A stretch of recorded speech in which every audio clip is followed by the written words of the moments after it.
Darkcity, false flag roundtable. Welcome everybody. We're gonna have a couple of callers and just call in Skype if you want, bobsbackyard, and we will bring you on. Well, we can talk a little bit about the different subjects that we can talk about. What is a false flag? For me, it's not only an event, it's also some permanent false flags. Hidden stuff like chemtrails, mind control, where we'll talk maybe about this in the second hour. We also can say that a war is a false flag, how a war is triggered. Most important to me is the aftermath, right? Because there is like we're gonna have more controls, more law, less freedom, and so on. I think we can argue about the different stuff that is going on. I think it makes not really much sense if we talk about, oh, this happened or this not happened. I think everybody can talk about what he thinks about, how he sees the things, and so we can go further in the discussion. But I think we will not be able to discuss like every little detail if it really happened and how it happened. I think in general it would also be important what these false flags are for, why they are done, and why they are always coming up and are always more obvious. Only like the Boston that we had not long time ago with the backpack, CIA pictures, saying the bomber is just walking away from the scene and have still the backpack on, the windows blow from inside, glass is outside, many wheelchair straight up after the bombing, and also like the guy who went away with his leg explode and no blood around. The guy on the roof, all the Blackwater guys around with cell phones, black backpack. What they say, that was the one who exploded the bomb, but the bomber they accuse, they are only like gray. Also the Blackwater guys, they are running away from the scene.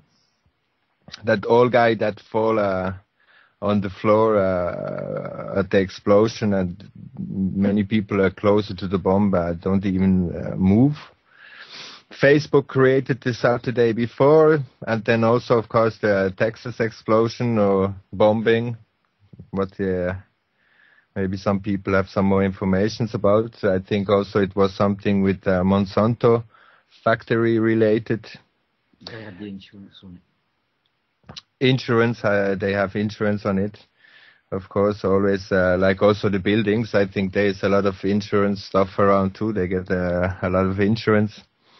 And the one that is passed like completely on the side is the CISPA, just passed the vote, and Boston on the martial law.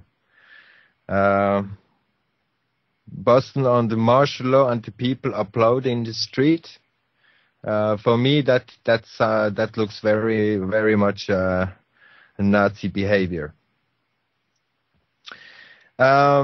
We also can talk about 9/11, 7/7 London, Madrid bombing. What also is a false flag is that the whole Cuoni thing. We also can talk about Euro austerity, false flag, Excel error.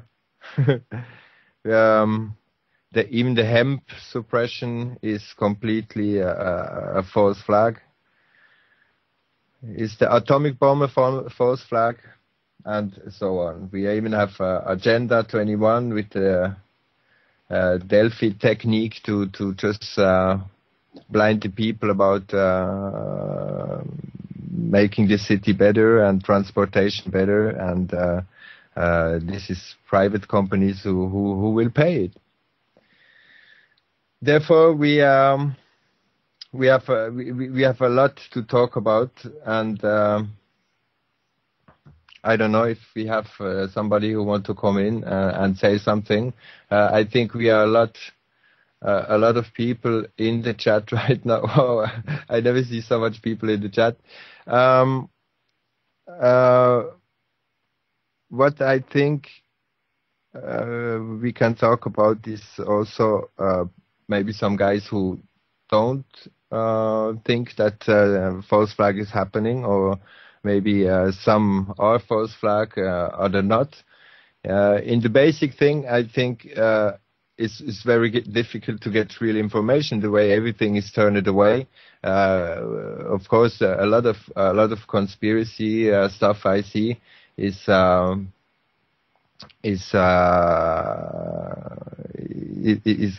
completely yeah. Anthony want to say something? I have a list here. Anthony, go on.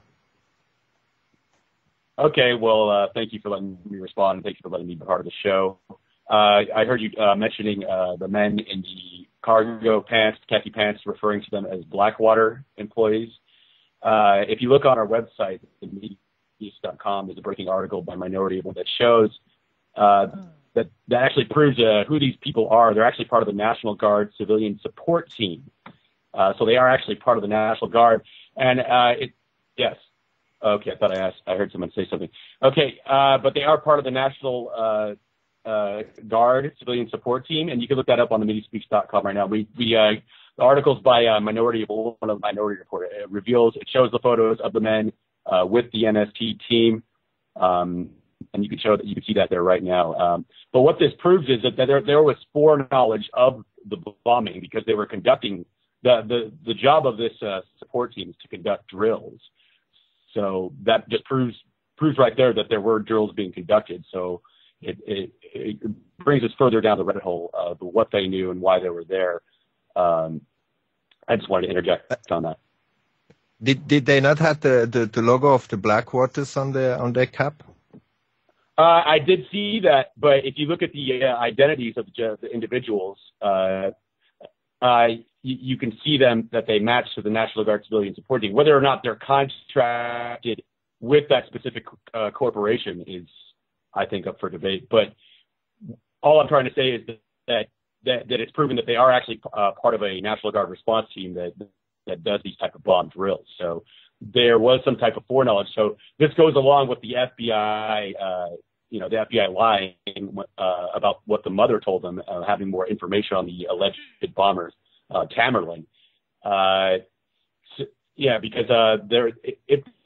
this team was present there. It's just more, it poses more questions. They obviously knew more about the bombing. They were there conducting these drills with all these different police agencies, which destroys Posse Comitatus, which is supposed to prevent all these entities working together as one in a Reich-like way, in a Gestapo-like way. Yeah, of course, the drills are very important in all this false flag. I think that is the way how they can motivate the intels to participate on that whole thing. I just wonder all the time how the people can so many people can participate on that and not admit that they are drilling a false flag. Fox, come on. Hey, the Boston Globe, speaking of drills, posted an article the day that the bombings went off. They said today the bomb squad will be running, a controlled explosion in the area that the explosion actually took place. And before the explosion went down, there were drills on the loudspeaker at the marathon telling people it's okay, it's just a drill, let the men with the black backpacks go through, it's going to be good. And then a few minutes later, a bomb went off, and, well, the rest is history. So yeah. But no, that's a great point. I mean, I just like those. Yeah, it just proves that there was more foreknowledge. It goes along with that same note. I completely agree with that. I'll go ahead and let the others go that are in line. Well, yeah, I mean, it's the same thing with 7/7 and 9/11. They're always running drills, supposedly, before the actual event they're running a drill for takes place. It's the same MO. Same what? Modus operandi, MO, like the way they operate. Mm-hmm. Yeah. I see. It's the same deck. It's the same hand they're playing. He's essentially said. Go ahead. No, don't worry about it. It's just pretty much what he said. Okay. PHSPHR. Foster, sorry. I just wanted to clarify something. You said something about the atomic bombing, a false flag. Do you mean the atomic bomb in Japan? Or a different atomic bomb? I did talk about that in one of my shows. The thing what I wonder is like about the bombing in Hiroshima. They recreate the city 4 years after the bombing, and in Chernobyl, even 28 years after, you cannot grow salad. That is like the question I asked. Yes, you can. There are people there. I've been there. I've been to the Hypocenter Memorial Museum. I've been shopping in the city. I've seen the wreckage that's still there. Most of it was left there on purpose. It's been rebuilt since then. Yes, but radiation, though, goes away in 4 years. I'm not sure how long it took the radiation to go away, but it was much faster than they thought it would. But still, it was quite a while. In Chernobyl, 28 years, you cannot, and also Kanazaki was rebuilt at the same time, 4 years after. And I think that would be a lot of people with cancer and this formation. There were, especially the next generation. Would you go in a city? Would you go 4 years after in a city that is bombed 4 years before? In 4 years, maybe not. 10 years, maybe. But how can you know that the water that leaked from Fukushima in the ocean will never dissolve? The what in the ocean? The radiation that went into the seawater, or that leaked into the seawater, or that pump in the radiation doesn't dissolve. No, that's not how it works. Yeah, that how you could you plan? I think the words dissipate. It won't ever dissipate. It won't break down. Sure, it will. Radiation breaks down no matter where you keep it. I mean, it doesn't dilute. No, it doesn't dilute. Well, it may actually dilute. It may spread out into more water and become diluted to the point where it's no longer dangerous. I don't know how long that will take, but it will eventually break down. As long as it doesn't enter the food system of anything at all, otherwise it begins to... Did you know that granite buildings are extremely radioactive? There's radiation everywhere in the environment. It's just a question of how much. Yeah, and where it is, of course. In the UK, they actually measure the entirety of the body for thyroid cancer. And then they say, oh, no, you're all right. You're way below the limit. In Russia... In Russia, they actually measure the thyroid, and then you'd be over the limit. So the numbers have definitely been this is just a question of how much you can take, and radiation is something that's in the background of life all the time. Anyway, I think I should let someone talk. Yeah, I think so. I think it's a valid point that in certain areas where there has been nuclear accident, disaster, or whatever we're going to call it, there is a very high radiation level. And it does take, like you say, 10 years before you want to kind of even consider. I wouldn't quote me on that, but... No, I mean, neither would I. I don't know neither, I'm not actually quoting you. I'm just, at least. Since the time Hiroshima was bombed, and now, it's a thriving city. It's gorgeous. It's well worth a visit if you ever are in that area of the world. But you wouldn't really consider if that had took place, people living there within 3 or 4 years and them growing fruit and vegetables and everything appearing to be all right. To me, that just strikes me as strange. Well, you wouldn't want to go. Actually, most of the people who sustained long-term radiation damage, I believe, were there after the bomb for a while. They returned to the city because they had nowhere else to go. So you think North Korea really have to bomb or that the atomic bomb really exists? That is mostly the question. I am certain the atomic bomb exists yet, but I don't know whether or not North Korea has it. Okay, that is like what we can talk about first, like if the atomic bomb exists or not. I wonder. Personally, I wonder. I think it's very much done with fear and all that, but that is no problem. Kaylee want to say something about radiation, and then we just can jump to the next subject, maybe. You're talking to me, Kyle? Yes, sorry. Okay. Thank you very much for having me on the show to begin with. But I think the problems with the radiation that we're talking about between different events shows one of two possibilities, and I don't really see room for anything else, is one, that we're being lied to about the effects, the long-term effects of radiation, for some reason to keep us scared of radiation, to keep us out of certain areas, or two, that we're being lied to about the amount of radiation that was used in different situations. Because like you said, if we look at things like Fukushima, 4 Mile Island, we can see the half-life and how long the effects are happening from. We're getting a lot of that, especially with Fukushima, because of the advances in technology that anybody can go out and see the effects themselves. So it's really one of the two things, and I think we'll be able to find out really quickly here. Well, not really quickly, but over the next few years when we see what happens with Fukushima, what happens with the name escapes me, Chernobyl. If we see those areas start to be reused, see people moving back into those areas, see 4 Mile Island start to maybe not be 4 Mile Island anymore, then we can say, okay, well, then the problem is what we've been told about radiation.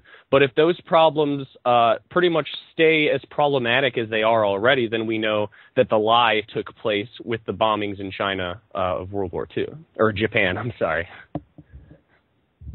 Okay, folks? When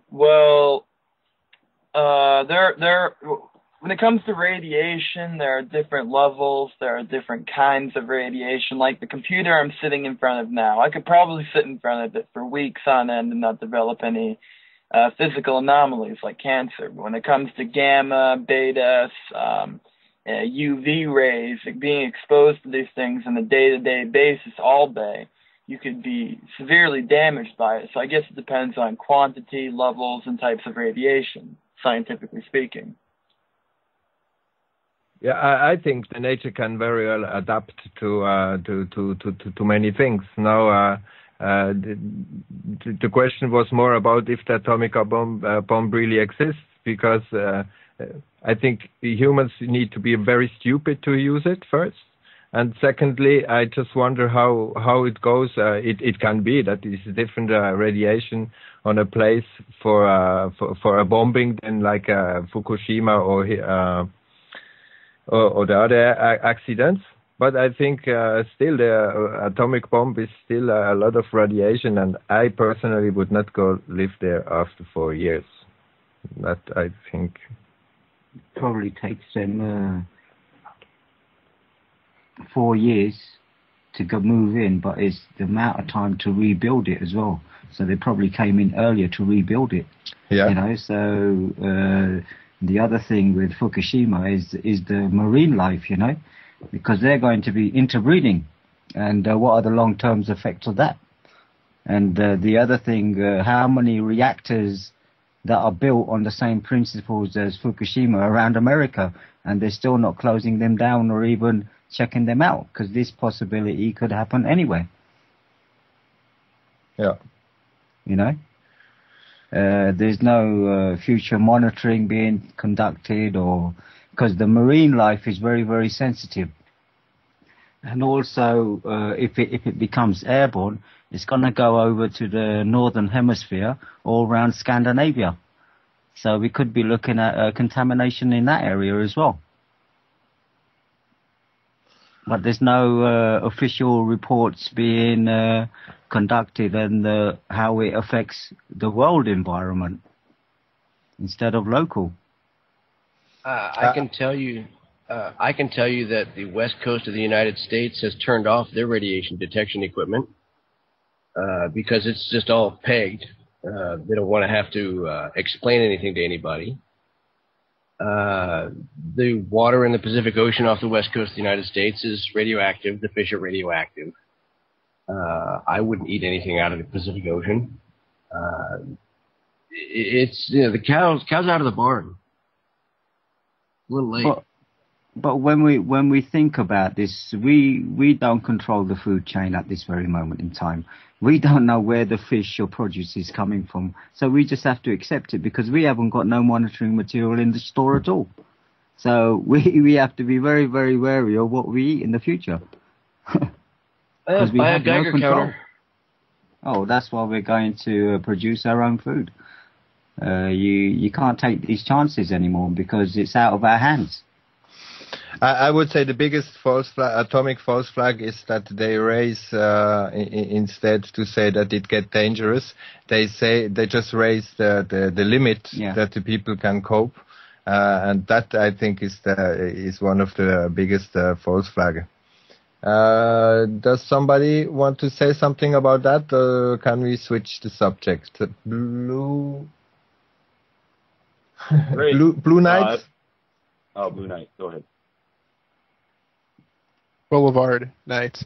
Yeah, I just wanted to first off say, I don't know where Matt's getting his information from, but I know somebody that personally works monitoring radiation off of the Pacific Coast, and I've been going fishing for, maybe 20, 25 years of my life off the Pacific Coast eating fish. I've never had any issue with it whatsoever. But, yeah, that's all I really wanted to say about that. I just felt I needed to speak the truth about that part. Would you like this person to actually come in and give us some additional information, if he doesn't mind? If he hasn't. Probably not. No, she's a very busy person, and not available anytime soon. I'll say that. Okay. Let's switch to some other false flag. Like I think if I mention 9/11, a couple of people have something to say about it.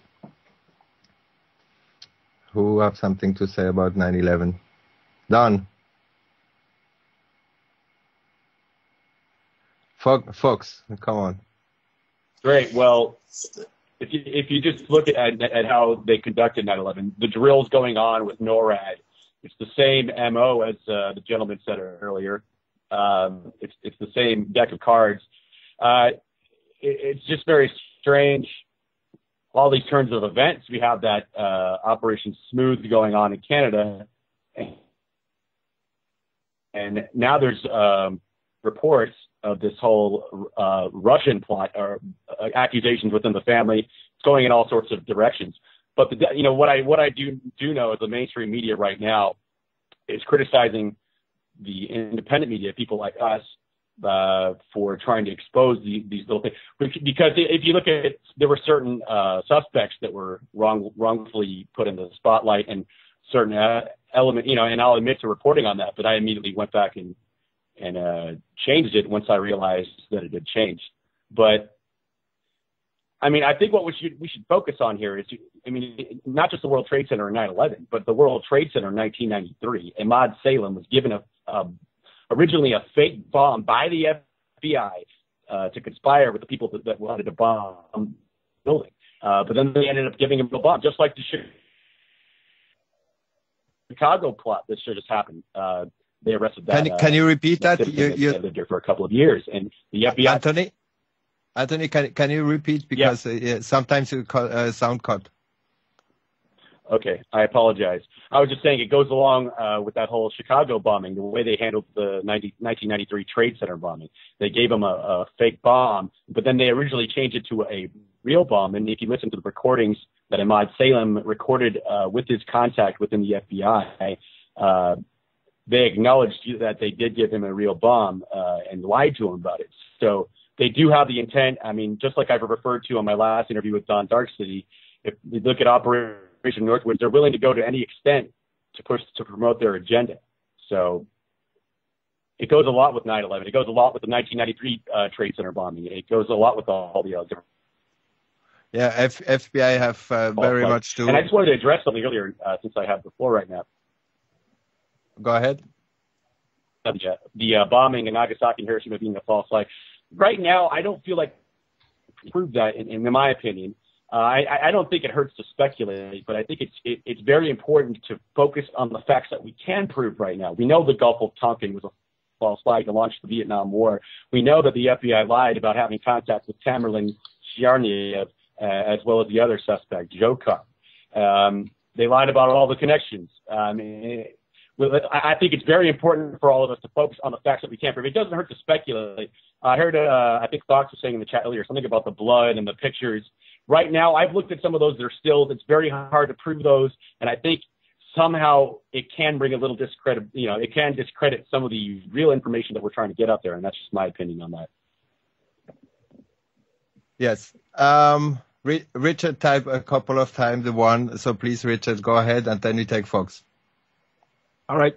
So, I'm just going to slip in a quick comment about the definition of false flag, because earlier you guys were talking about atomic bombs possibly being false flags, and I just wanted to say that the definition means that it's a state-sponsored act of terror that was meant to portray someone else as the culprit. So I'm not sure where that fit the definition, basically. Well, the definition of terrorism is the systematic use of terror. So yes. I think if you're going to use to make terror to the people, and you say something is there and it's not there, then this is part of false flag. No, the false flag actually means that you're blaming it on someone else, basically. So about the nuclear weapon, I think the U.S. was pretty much clear on who actually dropped it. I see. Well, anyway, it was more about the general if an atomic bomb existed. But you're right. Thanks for the precision. Fox, go ahead, please. Well, the definition of a false flag, well, these days anyway, is to orchestrate a terror event, orchestrate a massive, disaster and blame it on the country that is your enemy so you have an excuse to go to war with them or act against them. And what I was saying earlier today, maybe 10 minutes ago in this chat, was a paramedic called into the Ground Zero program out of Portland, Oregon. Listen to the show all the time, always calling in saying, he's a Boston paramedic. He's saying that a lot of what he was seeing looked staged, that they're posing for photo ops and stuff like that, and there was no blood coming from this woman who had her legs apparently blown off, but that she wasn't treated for those injuries for such a long time that she should have died. But yet she was A-okay, almost as if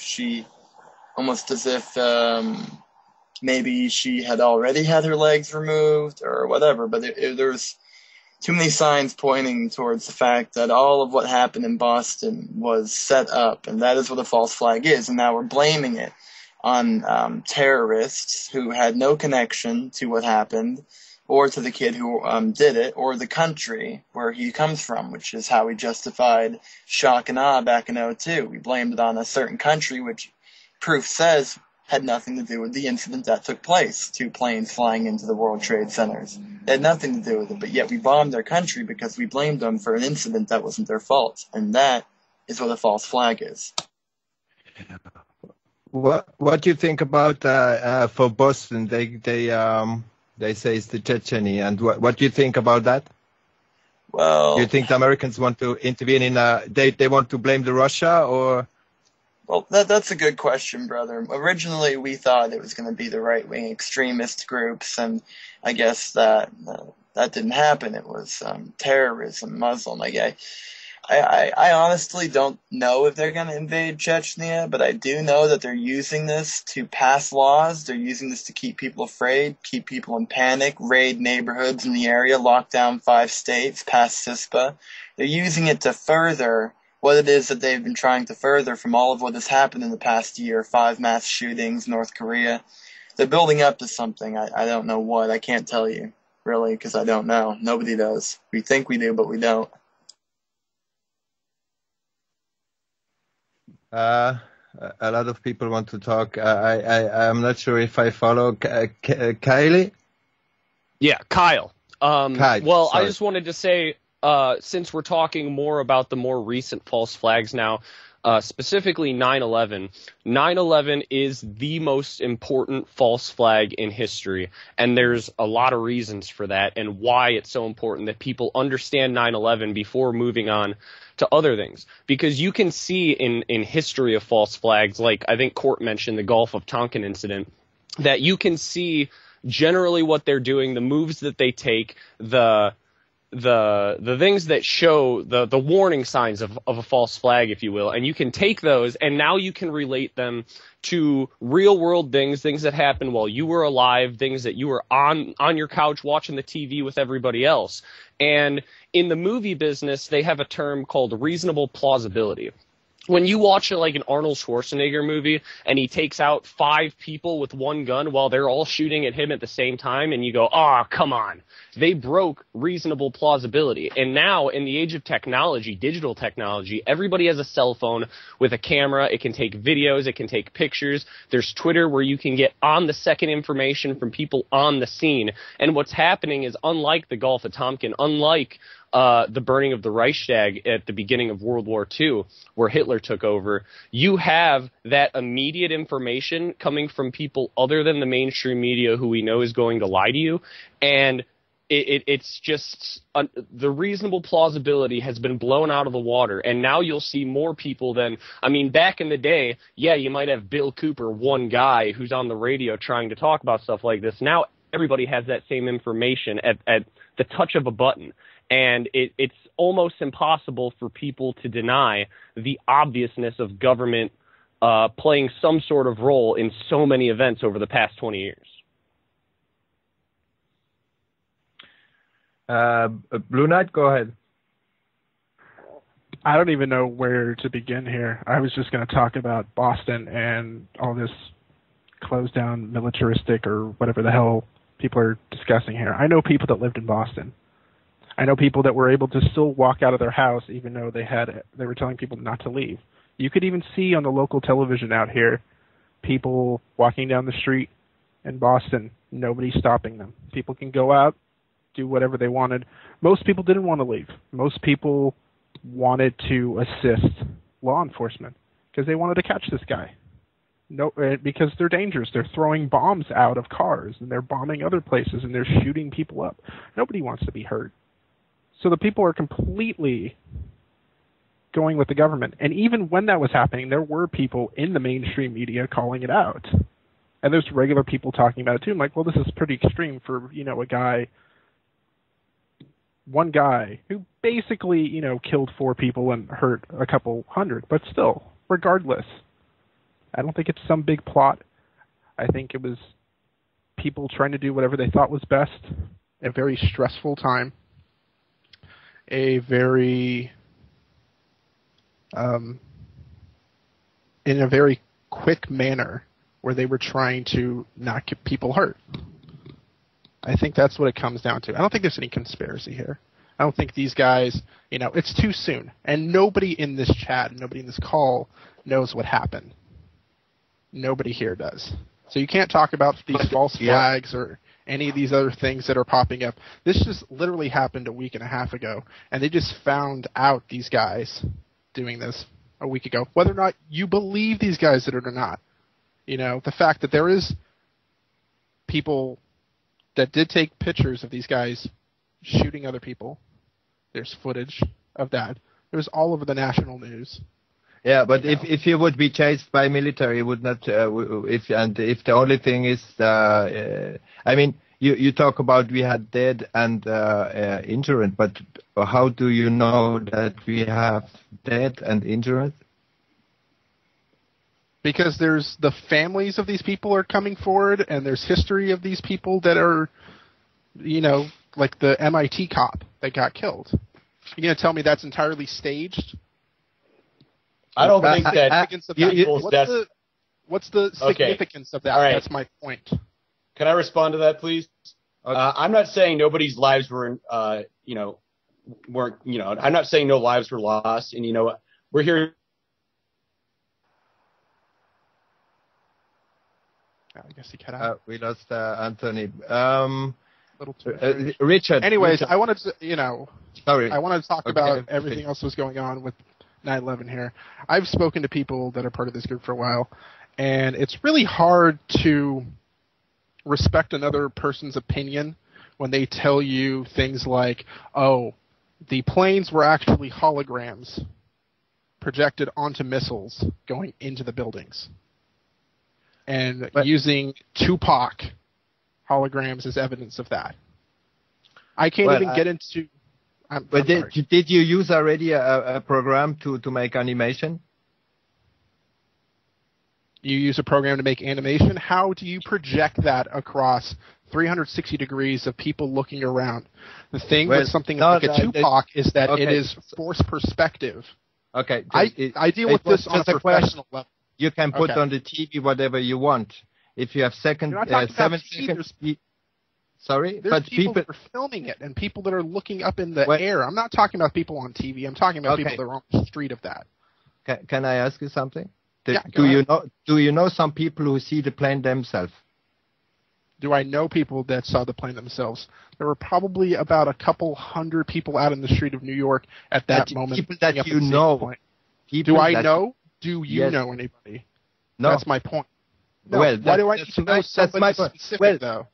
Because if you didn't saw it, if you don't know somebody who saw it, how can you be sure that there was really planes? That is my question.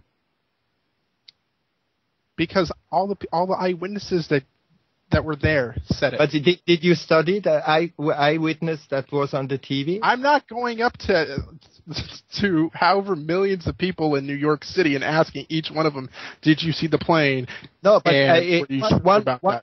that's insane. That's completely illogical that you're talking about now. Okay, but I just ask you if you know somebody who saw it.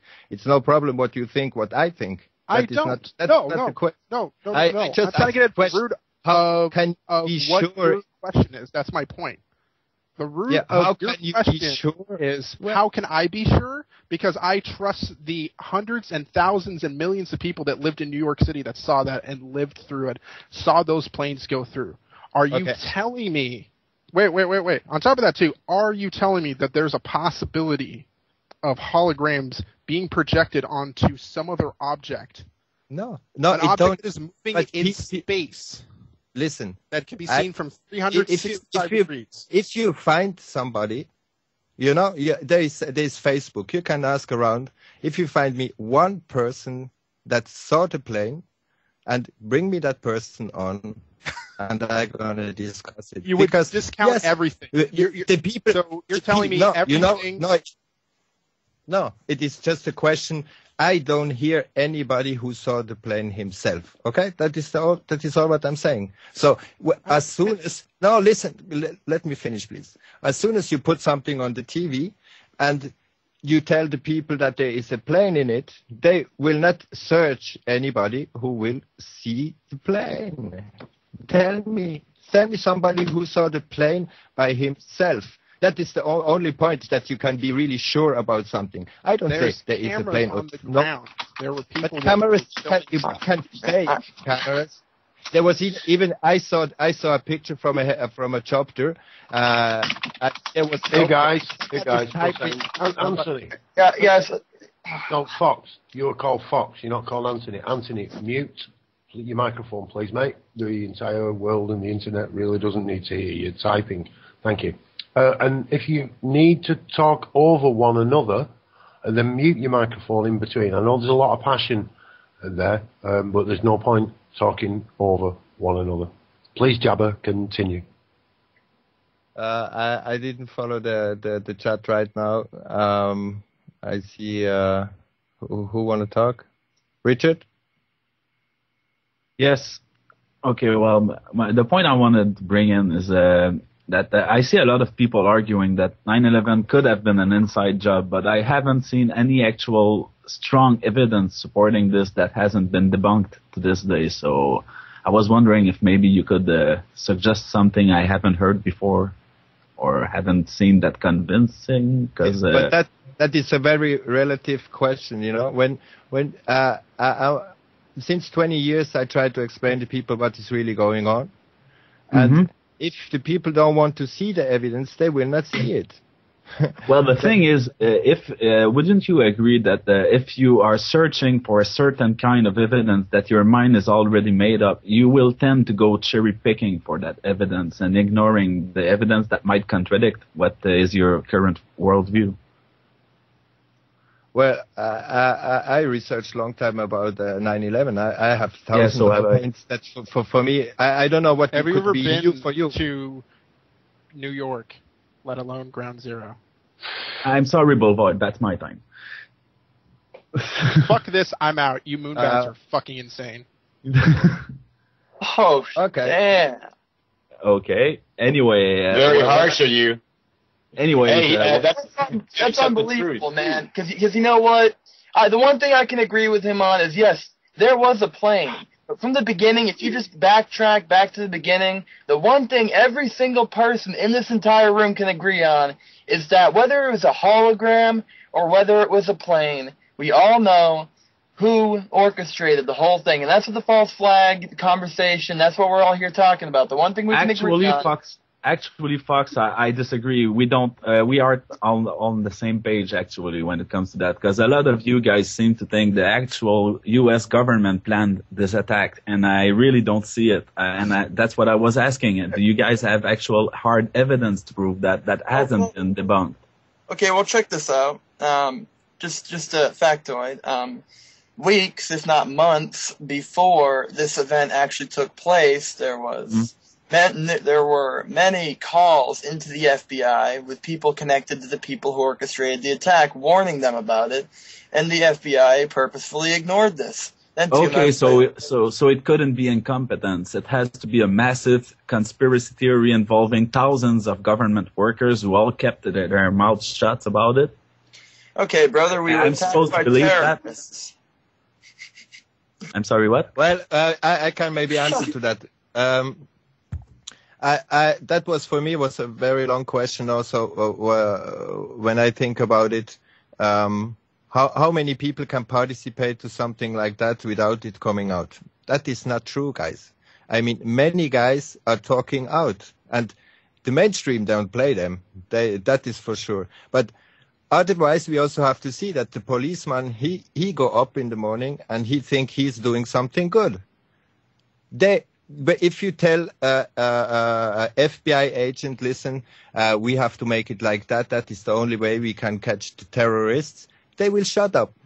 They are so bounded to the system, they will shut up. And that is for sure, even if they today know. And I think that is not the only thing they are tricking in the FBI. In the FBI, they're just working like that the whole day. So how could they not shut up about many other stuff like the 9/11?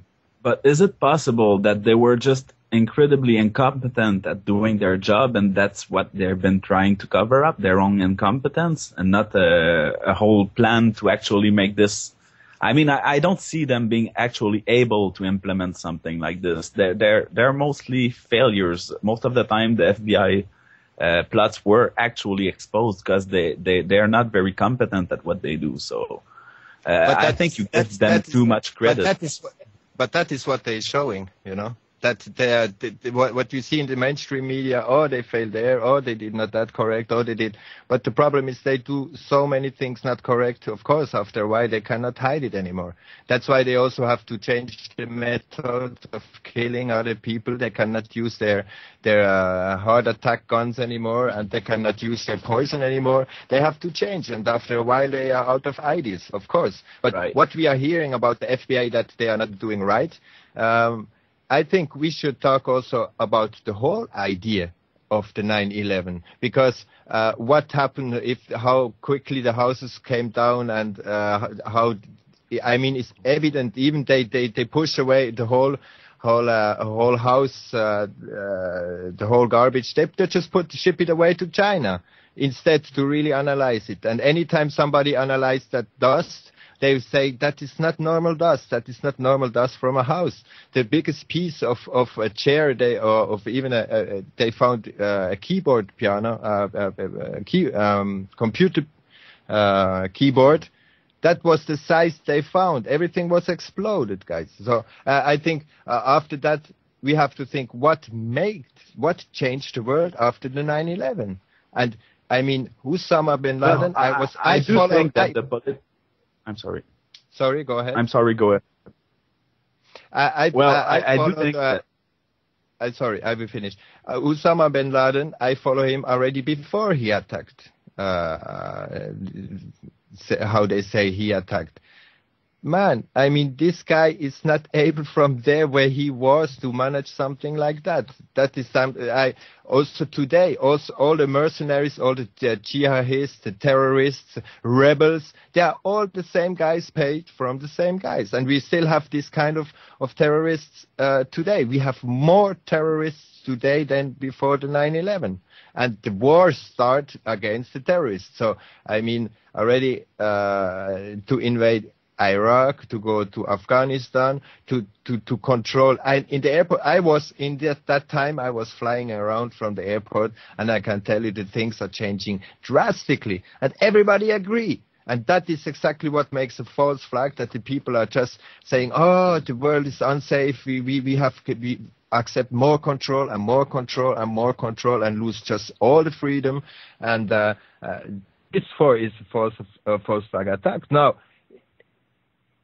I hear a lot of claims, but is there any actual evidence? That's what I'm asking about, because frankly, besides the planes actually taking those buildings down, I don't see any other way. With explosives, it would take pretty much 72 hours to a team of nearly 200 men to plant that much explosives. But I think that rules that out. Okay. You know who was the manager of the World Trade Center before the explosion? It was Silverstein, something like that, if I'm not mistaken. It was the brother of Bush. You know, so. You mean the security guy? Yeah, the security guy who hadn't shown up at work and who really just got on that job and didn't know much about. No. The one responsible for the Twin Towers before the 9/11 was the brother of George Bush, and the one who made the security, he just came back from I don't know war. Which war, but he just that was the last job he could get, so he was just put there that he can get. Yeah, but that's not proof, that's not evidence, that there is no proof that there is a correlation. That's what I'm talking about. I'm asking for solid, hardcore evidence that is totally undeniable, and I haven't seen that yet. And I just see people who really want it to be an inside job, but don't have enough evidence to support their claim. I'm sorry. But if for you it's not enough evidence that the house cannot collapse in this little time, if the building 7 is of course exploded, it was not damaged from the Twin Towers. They had to take it down. So do you know about the building 7? Yes, I do actually. There was heavy damage to the lower floors, and those they never show you that in Loose Change or those documentaries. Okay. But okay, did you study house explosions? Yeah, I did actually quite a bit because I did research that stuff. So a house that collapsed without bombing come down like that. That is your conclusion. Yes, due to debris falling. But you ask me for evidence. If that for you is not the evidence, I don't know what kind of evidence you need. You know what I mean? A house don't come down like that without explosion. That is evidence. You can ask any. Actually, you're claiming that, but you're not saying. No. You're not proving anything. You're just making a claim. But I mean, thousands of architects actually disagree with what you're saying. I'm sorry, but there is thousands of architects who say it is impossible. Okay, so I don't know what kind of, if you watch BBC or so, but if you I actually read about that in Popular Mechanic. You might have heard of it. It's kind of a magazine that's written by experts. I mean, probably if they don't agree with you, they're part of the conspiracy, right? Well, you know how the study is working. I will not go into there. But if you study something and they don't agree with your outcome, they will not release it. Okay? That is a conspiracy, of course. Many researchers, we even have in the chat, we have some researchers who do some stuff and they get suppressed because it is not interesting. They don't get suppressed. That's the thing. I hear about architects and engineers for 9/11 truth all the fucking time. They're not suppressed. They yell super loud, actually. Okay, Fox, we will go on. It's Kylie want to talk. Yeah, I'm sorry. Well, I wanted to address some of the holes that people are poking in this broadcast to the 9/11 conspiracy, if you will, that the government had something to do with it. The first thing that I'm hearing is you guys were talking about a few minutes ago, the idea of people talking about that the planes were never even there, that nobody's ever talked to anybody who's seen them. I personally do think that the planes were there. I do think that the planes did hit the buildings, but they do have the technology. If they wanted to do that via a 3D projection, they can absolutely do that. It's been proven. HARP up in Alaska has the ability with radio telescopes to project images into the air. But I don't think that happened. When you're talking about Building 7, whether Building 7 could have been brought down by the landing gear hitting the building or not is irrelevant because BBC reported it falling before it did. So whether it could have fallen from that or not is irrelevant because we know that they had forward knowledge that was going to happen. So and nobody's been able to dispute that yet. How BBC knew while live footage behind them showed the building falling seconds after the reporter said it. The other thing that was brought up was dead victims. And I don't even see how this is a question at this point. With 9/11, it's been proven that all of the people who were in the planes that were victims that actually crashed into the World Trade Center and the Pentagon were all somehow affiliated to the military directly. Most of the people were in the military currently serving. And the plane that hit the Pentagon, they've proven they got the flight charts from the black box, and they've proven that it's not 100%, but nearly impossible for anybody to fly a plane to hit the building directly how they did, especially for somebody who took basic flight school, very, very basic flight school, and didn't show up to the days where you learned how to land a plane. So we know that, and then... Also, to be able to make a 4 meter hole without anything else. Go ahead. Well, a 4 meter hole with nothing else except for there wasn't a piece bigger than a bread box that plane left over. Yet somehow we found the passport in perfect condition of the guy who was the first person to knock into that building. How did we find that passport? There's just no way. And those are the type of questions. Does that prove 100% beyond a doubt that it was a false flag? No, it doesn't prove it 100% beyond a doubt. But if you look at the information from people who are doing the alternative research and finding these holes in the story, and you compare it to the official 9/11 Commission report, I don't claim to know 100% what happened on 9/11, but what I do claim is that what's in that report is absolutely not it. Okay, Kit, go ahead. Thank you, and thank you for having me on the show. I think what you said earlier about the world having changed after 9/11, there's absolutely no doubt about that. There's no doubt about the American government using this event to press through the Patriot Act, to give the TSA loads of power and to basically drag the same rules down over airports all over the world. But that doesn't prove to me at all that the event itself was orchestrated. I think there's an immense amount of confirmation bias regarding the inside job theory. One example I have is the research that was supposedly scientific and published that nanothermites were used in taking down the World Trade Center. I read that report, and it's the worst piece of garbage science I've ever seen. If you read actually the paper, you will see that the research they did, the science they did, was absolutely horrific. And at the end, Kyle, I don't know, how was it proven, and where can I find this info about the military personnel being on these planes? I would have to go and look up where I found that information. I don't sit and look at 9/11 information every day. It's been a few months, I won't lie, but I have read and confirmed that. I can find the article for you. It would be awesome if you could find that for me, because that would indicate something for me, but I have never heard of this before. Just another example for the people in the plane. CNN was in the, I think, Boston airport, and they're waiting for the people, for the family who should come to the airport to know information about the people on the plane, and there was nobody. They had to close down the whole area, but there was nobody, no family who claimed from one end of the plane the people who should die, and that is a lot of people, a couple of hundred people in that plane, and nobody shows up. I have no idea what you just said. In the plane of 9/11, there should be people, okay? So if an accident is happening, the family is going to the airport where the plane should land to get information. And nobody was there. So they had to shut up the whole airport. And CNN, that was live on CNN. They waited for the family to get there to see what they think about. Anyway. Hey, if I could interject, Anthony Court here speaking. We could argue all day about holograms. We could argue all day about who did what, if people were fake or not. But what I do know, what you just said yourself there, is that they use this to push the Patriot Act and the war in Afghanistan and the war in Iraq. But these wars, if you look it up, it's proven. I've checked the sources.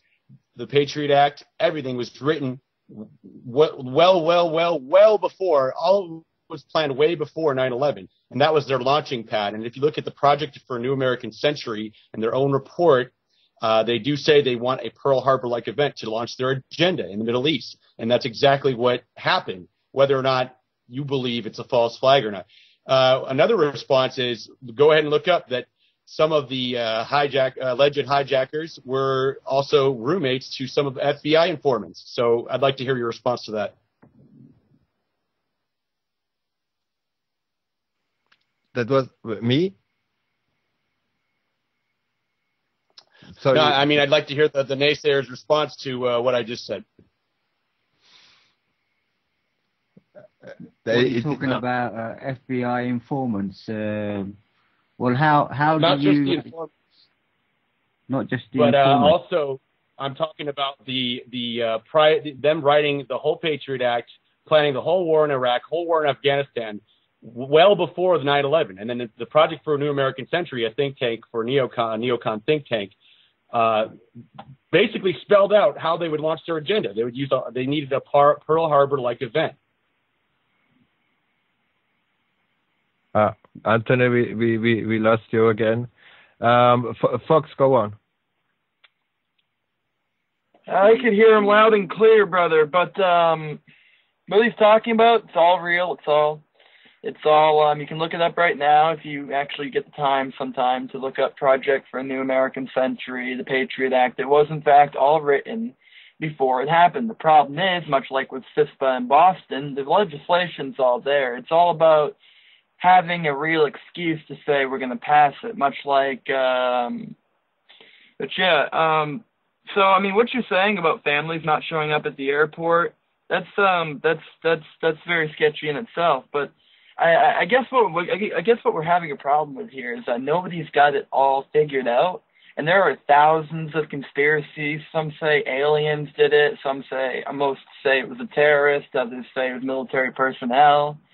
But yet we're really not going anywhere as to figuring it out. I guess what I'm trying to get at is instead of arguing our different conspiracies, because all of them hold valid evidence, but none of them we can never really say that is exactly what happened. So I think what we should do here is agree on the universal fact that something very suspicious happened then, with the calls into the FBI that were ignored, with the fact that the terrorists, supposedly terrorists, were actually trained by the U.S. Air Force, CIA, but they were trained in the United States to do what it is that they did on 9/11. There was clearly something sketchy. And with Building 7, the collapsed inward upon itself, like a controlled demolition at free fall speed. And people on the firefighters, before it actually happened, were warned on their walkies to get out of the building because it was coming down, and then it did. So, I mean, everybody has their own point of view here. I just don't see the point in arguing about it. That's just me. Lisa, can we drop the conspiracy term and just call them opposing theories? Opposing theories, good idea. I hate the word conspiracy myself. I just don't have a different way of referring to it. No problem. Richard, go ahead. Yes. So I'm gonna just talk about a few topics. I'm gonna try to be brief. I just took notes as people were talking because you guys are throwing many claims around it. It's hard to stay on a single topic. So I heard someone say that actually they couldn't have learned how to pilot the planes into the buildings. Well, actually, there's a lot of evidence, and actually, they did take someone who was a conspiracy theorist to take flying lessons, and the girl actually learned how to take off and land the plane in under 2 hours. So it's not as hard as you might think. The other claim I saw is that the BBC. I saw someone mention the BBC announced the collapse of Building 7 in advance. My question about that would be, why in the hell, if you're trying to make a giant cover-up of an operation to kill your own citizens, would you actually warn the media in advance that you're going to do it? Are they wanting people to expose them? I'm not sure I get the logic behind that. Do you know how a media is functioning? Yeah, I actually do, but I don't. But if you know how they are functioning, they just get the information and they read it out. They are not journalists anymore; they are repeaters. So they just repeat what you get on it. So no, they have actually people that verify facts for them. That's called the research people. I don't know the exact term in English, but they have people paid to actually research facts before going on air with them. So. Okay, but I'm sorry to say, but I mean the research guys are mostly the ones who really select what really have to go out and not. But I think if you trust the media in this sense, I think No, it's not that I trust the media. Actually, I hate the media. But the thing is, the way they work is basically during the 9/11, they were aware that Building 7 was about to collapse for hours before it collapsed. Everyone knew it was going to collapse. It was a question of when. They were saying Building 7 just collapsed and behind it drops just down. And this is I know, but they knew in advance that it was going to collapse. They just were waiting to report on it when it was happening. But everyone knew in advance, not just them. I mean, everyone. They were talking on every single channel about how it was going to collapse eventually. So. I don't see how that's such a big deal, and I don't see why they would warn media in advance. That would be like asking for trouble. Yeah, but the information is just flowing, in advance or not in advance, and who is informed where and what points. I think this is it's on the other side. If you say that we are making theories about what is really happening, I think this is a very big theory too, because they just get the information, they just bring it out, and in this kind of things, if they know it's going to collapse or it don't collapse, I think if the information goes out, the information goes out. Bob, go ahead. Yes, and there was just one last point I wanted to bring up. After that, I'm going to leave my turn to someone else. But someone mentioned, I think it was Anthony, the project for a new American century, and how they spelled out the agenda that they needed a new Pearl Harbor to go back in Iraq.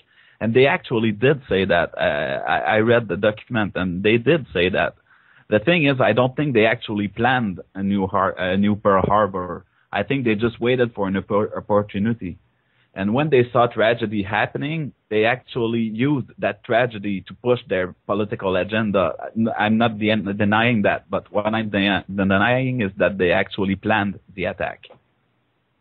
One thing also in the World Trade Center was 300 billions of gold bars stocked, and this just went away. Maybe just with everything that goes to China in the same thing, they just stuck it there. But in the World Trade Center was 300 billions of gold stock. Paul, go ahead, please.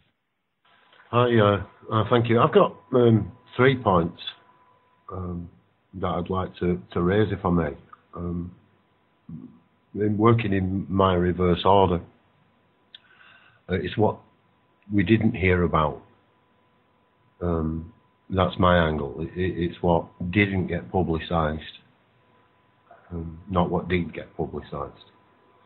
But what did get publicised, and a question I've asked, is how many crash sites and how many missing planes? That's my first question.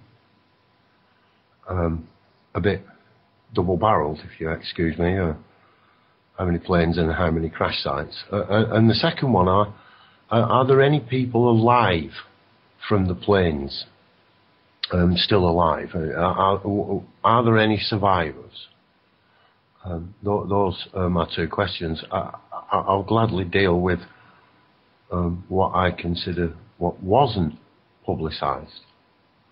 If the people could answer those two questions, I'd be grateful. Somebody have to answer? Or has the answer? I don't know the answer to that specific question, but I would like to respond to Richard. If anyone else wanted to respond to what Bob is saying, go ahead. Well, you said how many crash sites, right? Yeah, that's right. How many crash sites? What I do know is that 2 planes went into the World Trade Centers. One was supposed to be headed towards the White House, but landed in a field in Philadelphia. The third, well, we think it was a missile, but supposedly it was a plane. The fourth, was supposed to be at the Pentagon. And I'm sure there was supposed to be one more, but so far we know of 4. So there are 4 crash sites, yes? Yeah. Yeah, counting, obviously, the Twin Towers as 2. Yeah. 2, one in Philadelphia and one at the Pentagon. How many planes missing?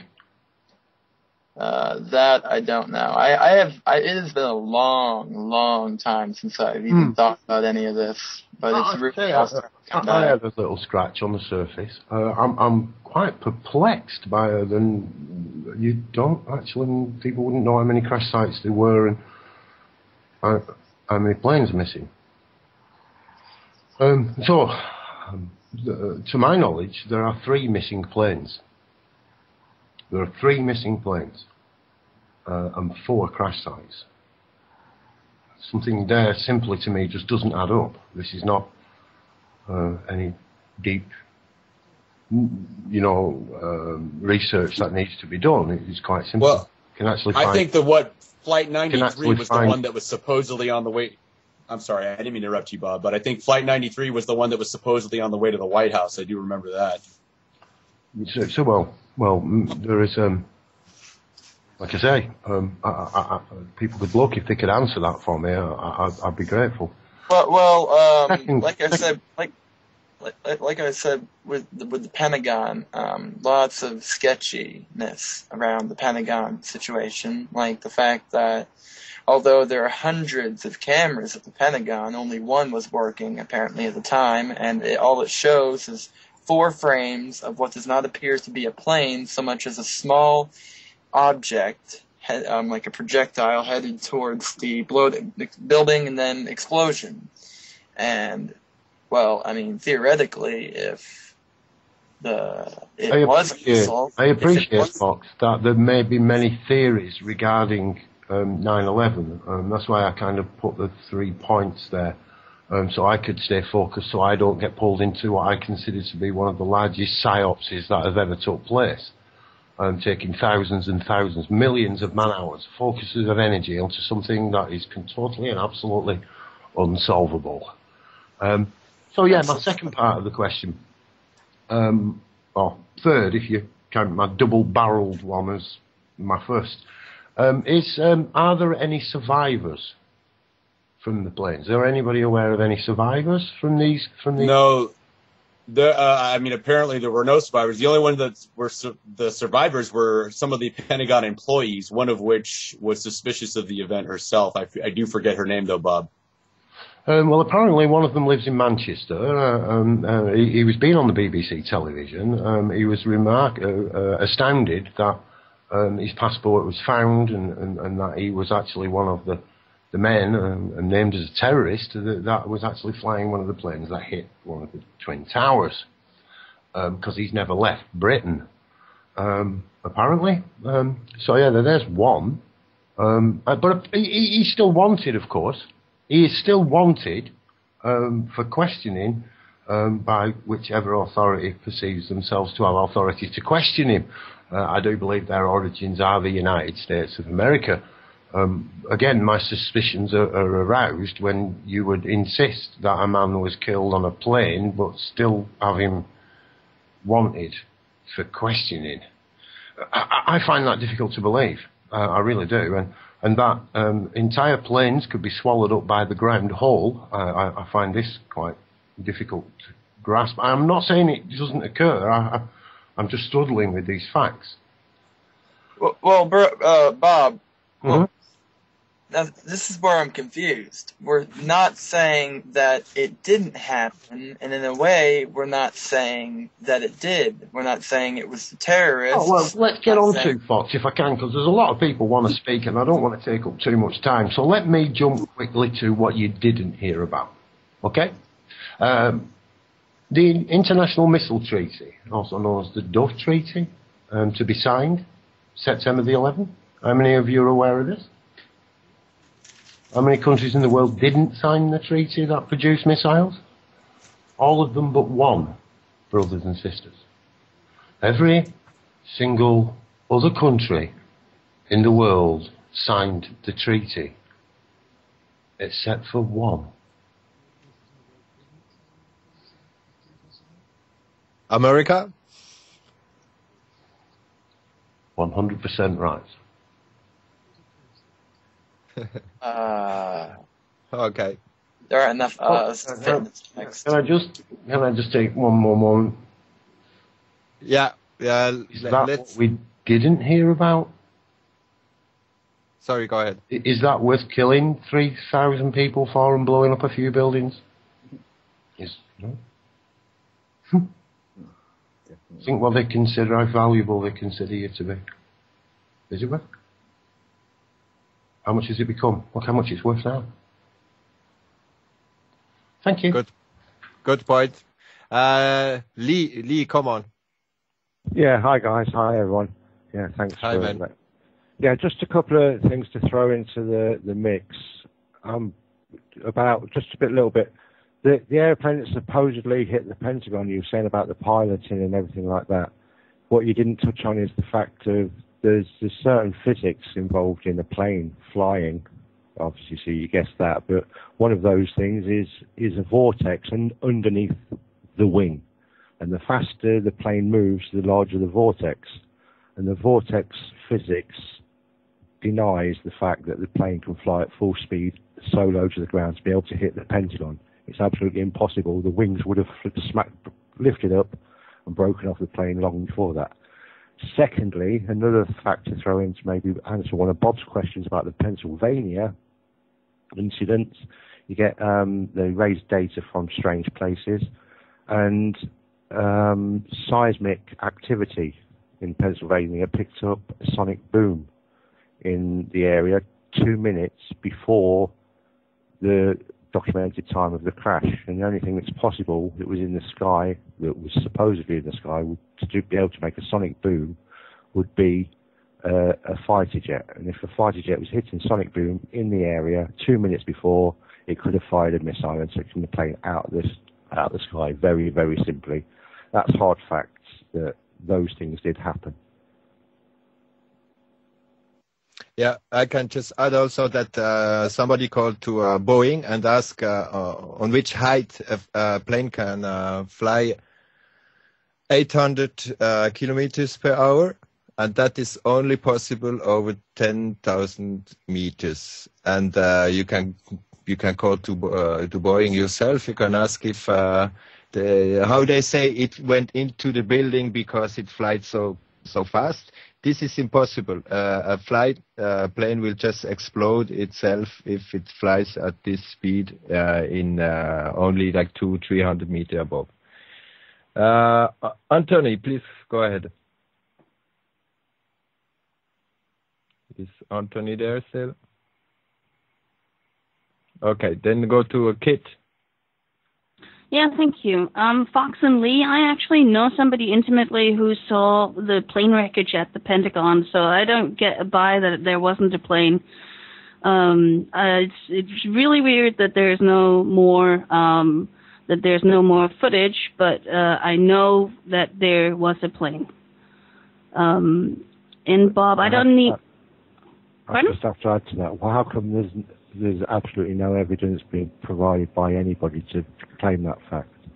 You might because say they don't you know need to. somebody personally, but where is the evidence? There is no evidence. Nobody took a photo. No cameras that cover the area. No, on the moment people were taking photos, literally seconds after the event, there was no debris. So I don't understand how you can say that.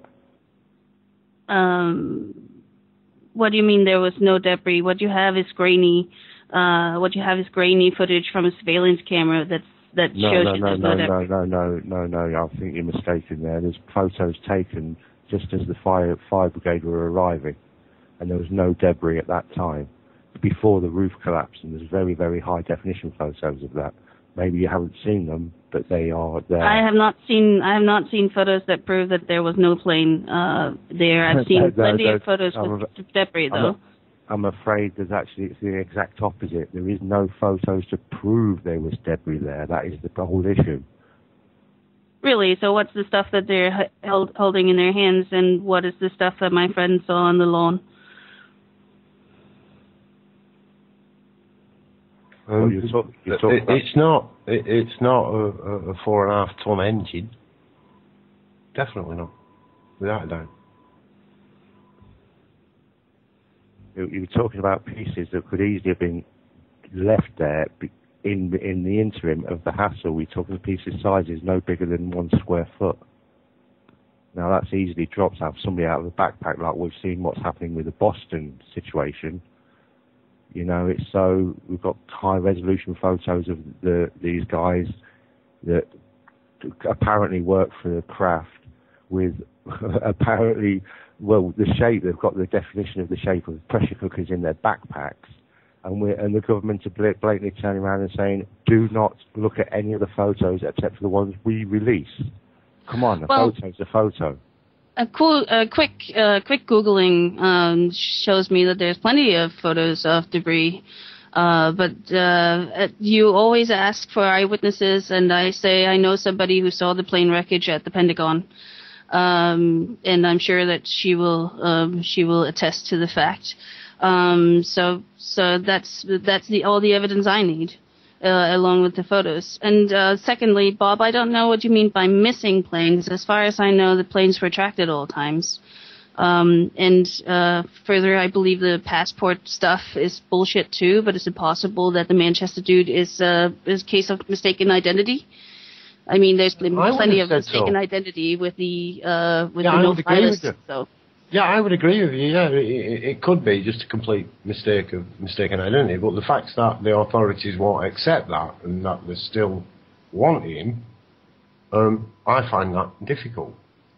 But there are plenty of people, like babies and stuff, on no-fly lists because they're suspected terrorists. Yeah, but not all of them are suspected for flying a plane into a building and dying. I mean, there are many things, yes. Like I say, we can go down many rabbit holes. Those are why I ask those specific questions, because to my knowledge, and you know, I could be mistaken. You know, I've got no emotional attachment to this, except for the fact I was waiting for what I would have considered to be the first days of peace on Earth. At the same. Hello. Similar to. All right, but I'm done for now. So. Excuse me. I just wanted to say I'm done for now. I don't have any more to say right now. Right, so for me, I was sat in a room something similar to this, considerably more people, and yeah, we were waiting for the first days of the signing of the international treaty. Hello. And that didn't occur. Hi, welcome to Darkcity Radio. Stop the road. Yeah, hi guys. I just have a few questions. I heard somebody say that all theories or what have you have been debunked about 9/11, and because of that, I'd like to ask whoever it was that said it. I can't remember who said it because I was in a chat room rather than here on the call at the time. But America boasts the most expensive and sophisticated security system on the whole globe, and then they say to us that 19 extremist Muslims, controlled and directed by a guy sat in a cave in Afghanistan on a laptop and a satellite phone, managed to breach that for a start. And why were the US Air Force told to stand down when surely with that sophisticated security system that they've got at the US, they would have been deployed and shot the airliners down that were heading towards the buildings that they supposedly crashed into or allegedly crashed into.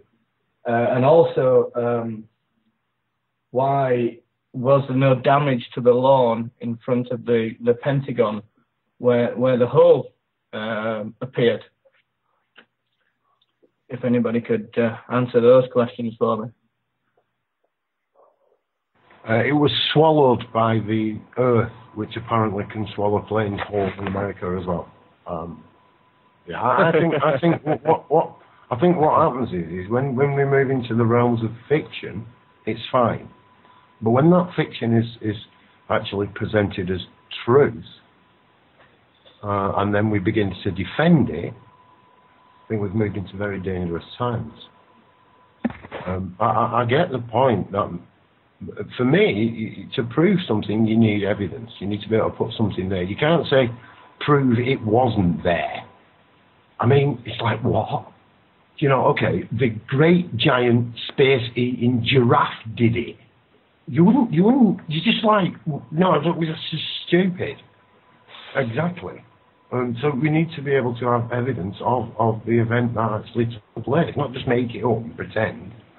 And the ludicrous part of it, for myself, of course, and this is only my opinion, it's not anything to do with Darkcity Radio or anything. But, you know, when it's obvious that it is been made up, or at least some of it, why would we continue to defend it?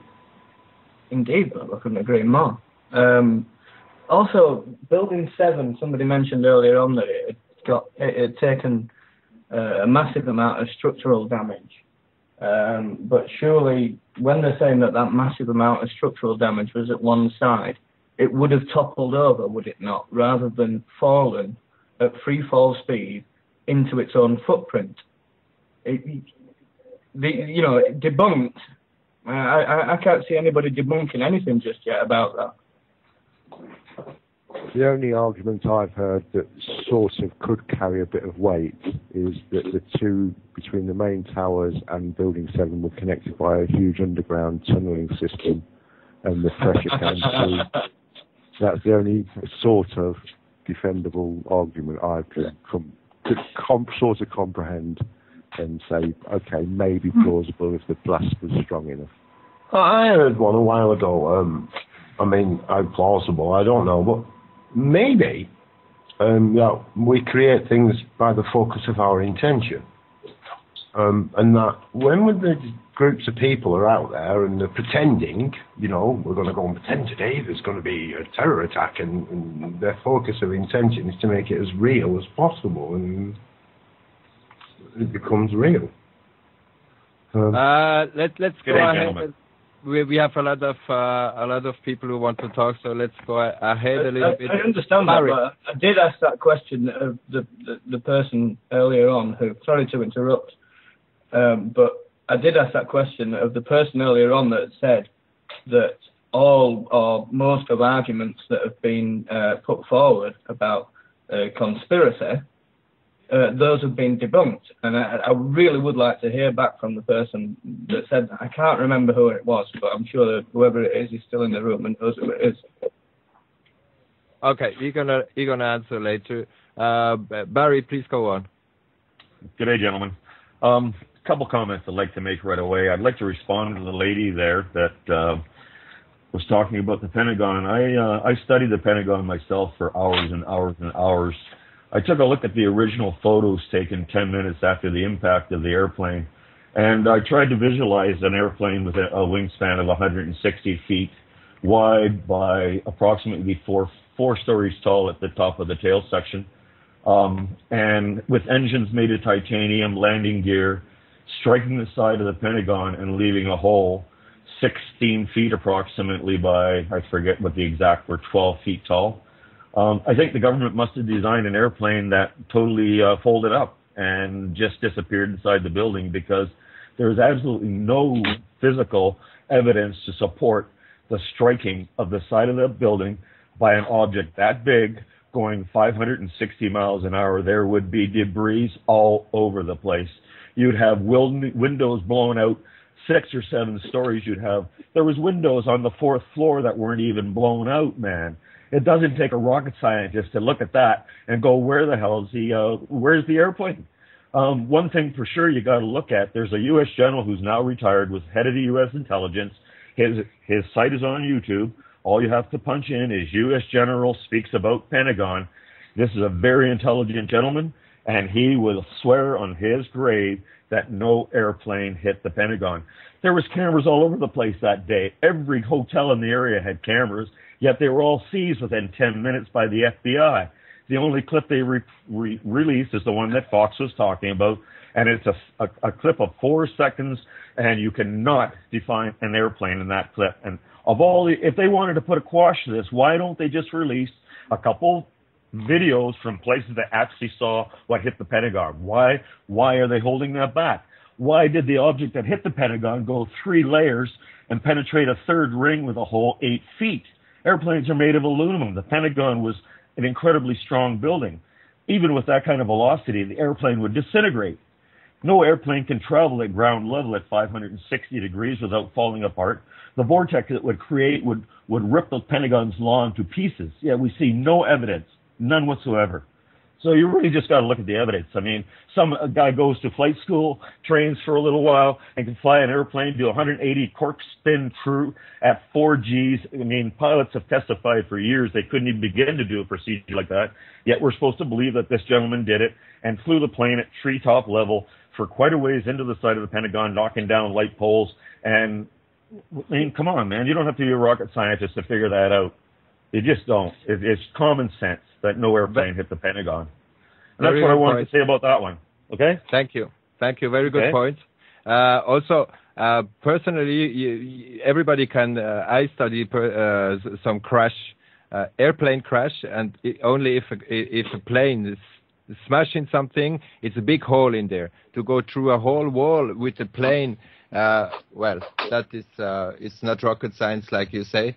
We have Kyle. Well, first of all, I just want to say that, Barry, the points that you were making are just spot on. You hit on a lot of things that I was sitting here waiting to say. And I'm not an engineer. I'm not a scientist. I'm not an expert on planes. But I'd like to go back to what I was saying about plausible reasonability. Things being within a level of reasonability that people will believe them. And you can see the plane coordinates from the black box of the plane that hit the Pentagon. Only one person has ever been given them. He believes the only reason, I forget the guy's name, but he believes the only reason that he was even able to get those is because he got on the phone with somebody who didn't know they weren't supposed to give him away and didn't realize what they were giving him. But the flight paths, the trajectories of that plane don't match up from the black box to what we actually see.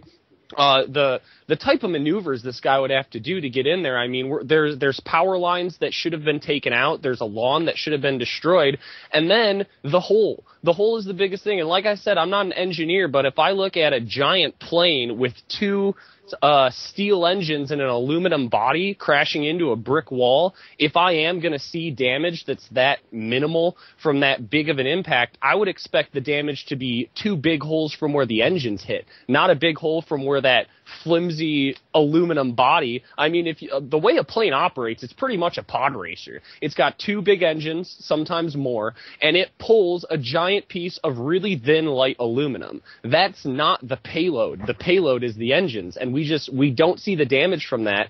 And you guys were talking a little bit about the pictures of the rubble around the Pentagon from where it hit. And like I said before, you only see pieces the size of a microwave, you know, tiny little pieces, shards of shrapnel from the plane. You don't even see lines or crumbling on the brick building from where the wings hit, nor do you see the wings at all. You don't see the stainless steel. You don't see any of the remnants necessary to say, okay, a plane hit here. It's just not there. I can't believe it for a second. And I'm not an expert, like I said, but I mean, just that. Why did a giant empty piece of aluminum leave a big hole, but 2 giant steel engine turbines didn't? Yeah. Yeah. I think there is no really a specialist in that chat room.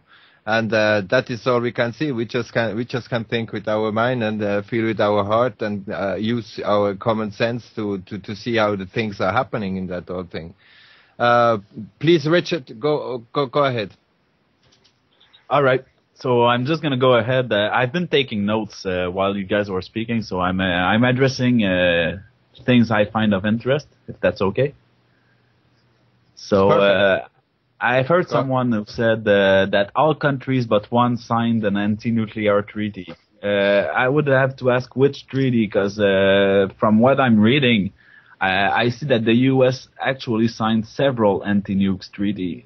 There's the START treaty that was signed in 2010, the Chemical Weapons Convention, the Geneva Protocol, Washington Naval Treaty, Nuclear Non-Proliferation Treaty. They signed all those and many more that I won't name because it would take a while. But I think the claim was false because I found plenty of treaties that the U.S. signed against nuclear proliferation. Sorry, Bob, do you where we can find this information? Yeah. Well, I'll get that information and I'll bring that forward. No worries, man. I'll go and dig it out for you. But yeah, it's definitely took place. I remember some of the details of it quite clearly. Well, I'd be interested in knowing which treaty exactly, because yeah, but I can't tell you that from off the top of my head, man. I mean, it came as a bit of a shock to me as well. You can imagine, right? Because I know that Israel also not signed any of those treaties because they still deny having nuclear weapons, even though it's been. Yeah, well, no, it wasn't. No, you jumped to nuclear straight away. No, it was a missile. Right. Treaty it was. Okay, I misunderstood. Yeah, 50%. I remember it specifically. 50% of the budget for missile production, because it was going to stop. There'd be no more missiles produced, and 50% of the budget that was allocated of the missile producing countries and buying countries would go to pay off debt, and the other 50% would go to as a rebate of tax to the people of those. Right. So, some countries have bigger budgets than others, so it would be relative to, the rebates would be relative to the countries. So, some would have got a lot, some would have got a bit, but everybody would have got. And that was seen at the time to solve a lot of what was said then to be third world debt.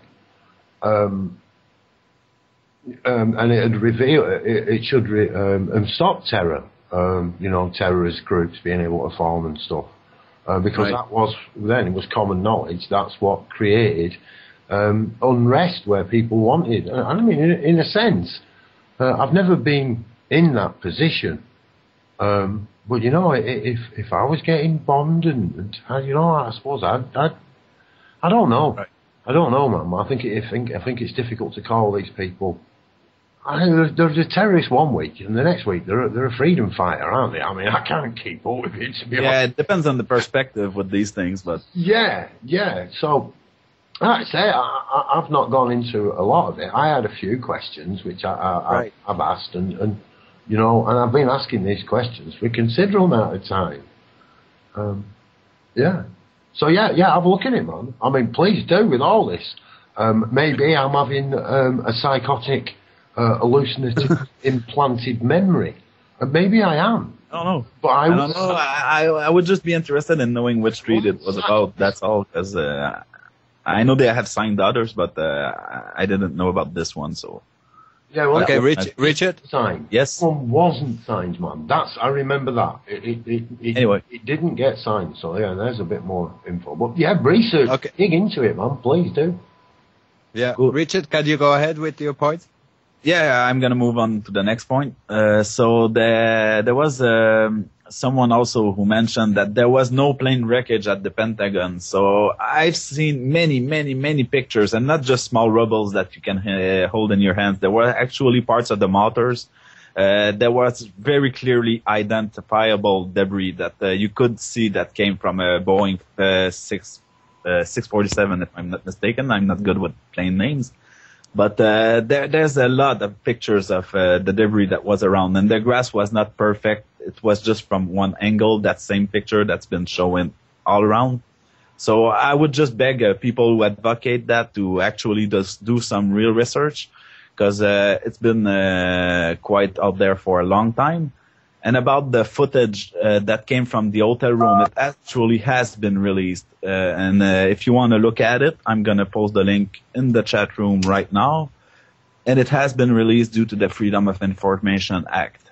So and it doesn't show much more, to be honest. And there was one hotel camera that was capturing it, not multiple, like someone seemed to imply.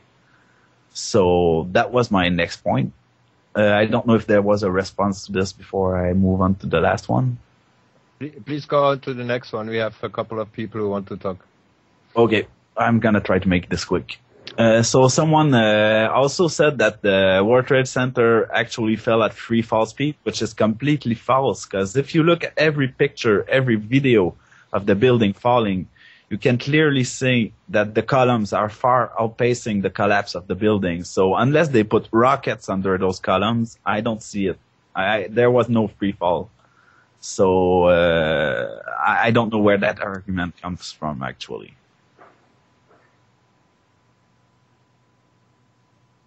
Okay. It's okay if we move on? Sure. Yeah, Maureen. I was hoping maybe someone could respond to my They will. So there are many people that said it was almost free fall speed and it fell into its own footprint. Now, if the damage to World Trade Building 7 or whatever it's called was damaged at the side and it had like dug out, why did it not topple over instead of just falling like it had been a demolition job? Well, it actually fell southeast, and you can actually see the debris that went all the way out. Footprint. Yeah, but the debris went all the way to the other side of the street. It did not fall in its own footprint. That's a fallacy. It's not true. It's just simply not true. I'm sorry. You can clearly that the debris was going the other side of the street, and the building, as it falls, you can see from certain angles that it was tilting actually when it fell. So. No, it definitely fell down. Yes. I'm sorry, but I'm gonna give you evidence later on. Okay. Let's move on, please. Maureen, please. Maureen is not there. Maureen? No. Okay. Before we move to Jeremiah, I like to change a little bit the subject, because we talk a lot about the 9/11. I do think there is a lot to talk about the 9/11. I have no doubt, and I think we will never answer any questions of everybody in this thing.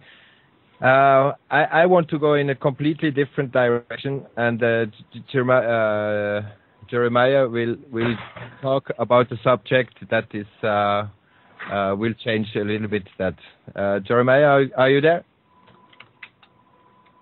Can the others please move mute the microphone, please? Jeremiah, go ahead. Can you hear me? Yes, we can hear you. Okay, yes. My name is Jeremiah Ivy. I'm here in San Diego, California, and I'm a victim of mind control, which is basically a computer software program designed to control people's minds and to have them commit acts of crime and violence or to commit suicide. And this is happening all over America right now. I would suppose there's probably 500,000 people who are hooked up to these computer programs who are being downloaded emotions, downloaded illnesses, caused to have cancer, caused to commit murders, caused to get locked up in jail, all kinds of issues regarding this. Basically, our minds are being hacked into, and we're hearing voices. Basically, it's chaos, and that's pretty much all I wanted to say. And if you can imagine that the technology is so sophisticated that these computer systems and these computer programs can download thoughts into people's heads. There's all kinds of political manipulation and programs that they can do.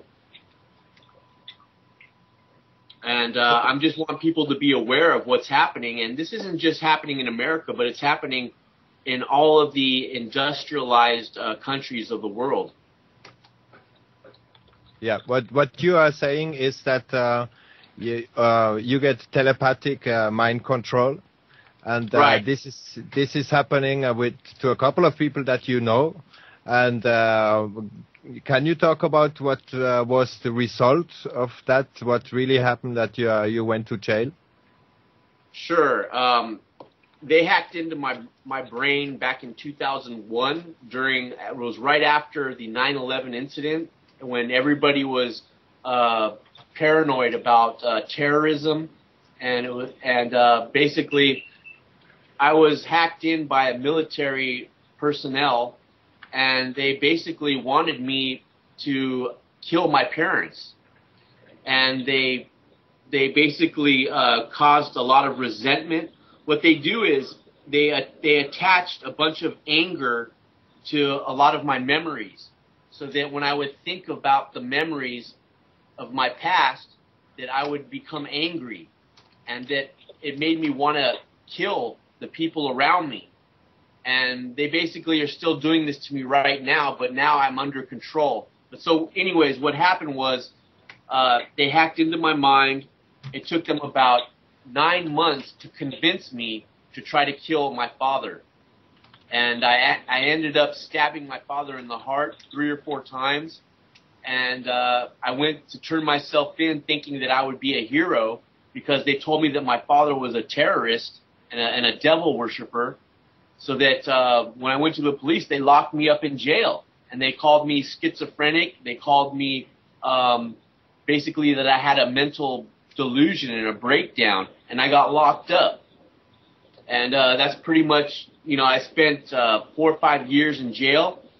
I got out, and then they did the whole program on me again and tried to get me to commit another crime. But this time I was aware of it, and I started to research the technology. I started to make contacts and network with other people that this is happening to as well. And now I've gotten a support group, and I'm in contact right now on Facebook with about 500 targeted individuals. And we're all trying to cope with, basically these computer programs that are shortening our lifespan. They basically attack us 24 hours a day, 7 days a week, and try to influence our minds into committing suicide or to be depressed or have anxiety. And it's horrible. It's a horrible nightmare. I feel like I'm living in Nazi Germany. Like, I feel like I'm a Jew in a concentration camp, but electronic concentration camp. And it's very personalized. So I try to go out and tell people about it. And they just, people are they're so selfish, and they've been brainwashed so much in this country that they don't even care. They just want to watch TV all day long and go about their own business. And it's scary, and it's sad. And I just want to get the word out to people. I want the whole world to know about this, and I want it stopped. I want to be able to live the rest of my life like a normal human being. Yeah. Thanks for your sharing. And you also is also something that happened since 12 years now, right? It's 13 years now. 13 years, and you went through a lot of different problems. They give you, or you took any kind of medication to try to get away of that? Yes, I did. I spent several years trying to find a medication that would take this away from me, but nothing worked. And that's how, and then once I found out that it wasn't a question of the medication, it was a question of the technology. And once you're hooked up to this computer program, there's no escape. There's nowhere to run. There's nowhere to hide. And the only thing that you can do is like become like a saint. Have some moral strength and live as most natural and as close to God as you possibly can. And don't be, I'm not afraid to die anymore. I'm not afraid of being tortured anymore. I'm not afraid of the pain that they send all over my body. I'm on a whole nother level now. Through this torture and through this pain, it's brought me closer to my spiritual soul and myself. And how did you get into that? How did I get into what? Yeah, how did it appear? How did it start? How did you? Well, I started to notice that I felt very paranoid. I started to notice that my life wasn't working out the way I wanted it to. I noticed that things weren't working. Like no matter what I tried to do, like I ended up failing at. Like I would try to get a job, and then I noticed that I couldn't like hold a job. I found out I couldn't do certain things, and I was like, I'm a smart person. Why can't I do this? And here's the thing. There's a lot of people just like me, and this has been going on for a very long time. If you if you guys are familiar with the group Suicidal Tendencies, and the lead singer, his name is Mike Muir. This happened to him. The same thing happened to him back in 1983. And all of his lyrics, all of his songs talk about it. Same thing with Ozzy Osbourne. If you listen to all of Black Sabbath and all of Ozzy Osbourne's songs, they talk about it too. And they're trying to express themselves of what they're going through, but nobody understands, and it's just incredible, man. Yeah. We also yeah, sorry. Can I just add something, please, Jaba? Yes. Yeah, Jeremy, I was fascinated by the whole thing about the mind control, and I dig deep into quite scientific issues, and it's just a little bit of advice for you, because I have looked into it, and there is a lot of people that are saying that they're having these effects. And then I've looked into the top scientists, what they're doing, and it's all about scalar wave activity. And the top scientist in the world you could listen to on this is a guy called Constantine Mile, and he'll explain it in very, very basic terms how they're doing this to you.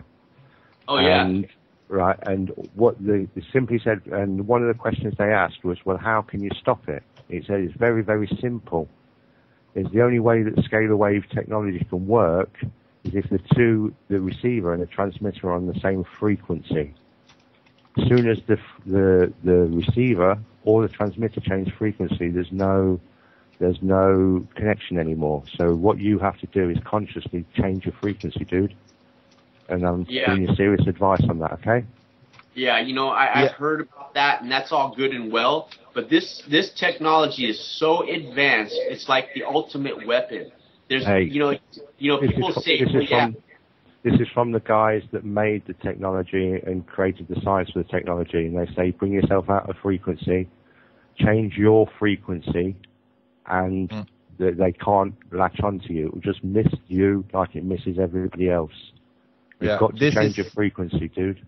This is what Jeremy also do. He said he has a new playlist with positive music, and tried to really meditate himself. He say, and I think also we talk we talked with Jeremiah yesterday about that. We also I will publish an interview with him. We're gonna make a little pause. We're gonna play a little song if Bob is ready with one, and then I think we're gonna just hang on and continue the show if everybody's still on the line. Fox, Anthony, and Kit and Barry, we're gonna talk a little bit later. Is that okay, Bob?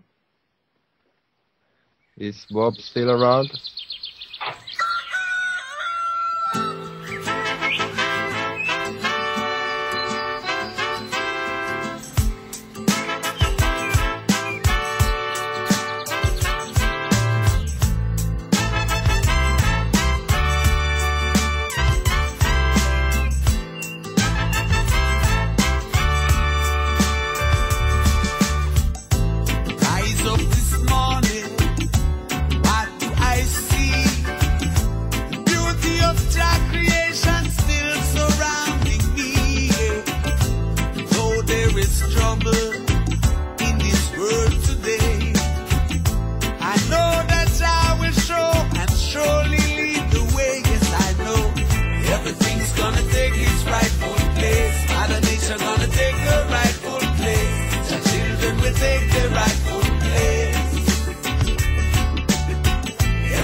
Everything's gonna take its rightful place. Mother Nature gonna take her rightful place. The children gonna take their rightful place, yeah. Everything's gonna take its rightful place. Mother Nature gonna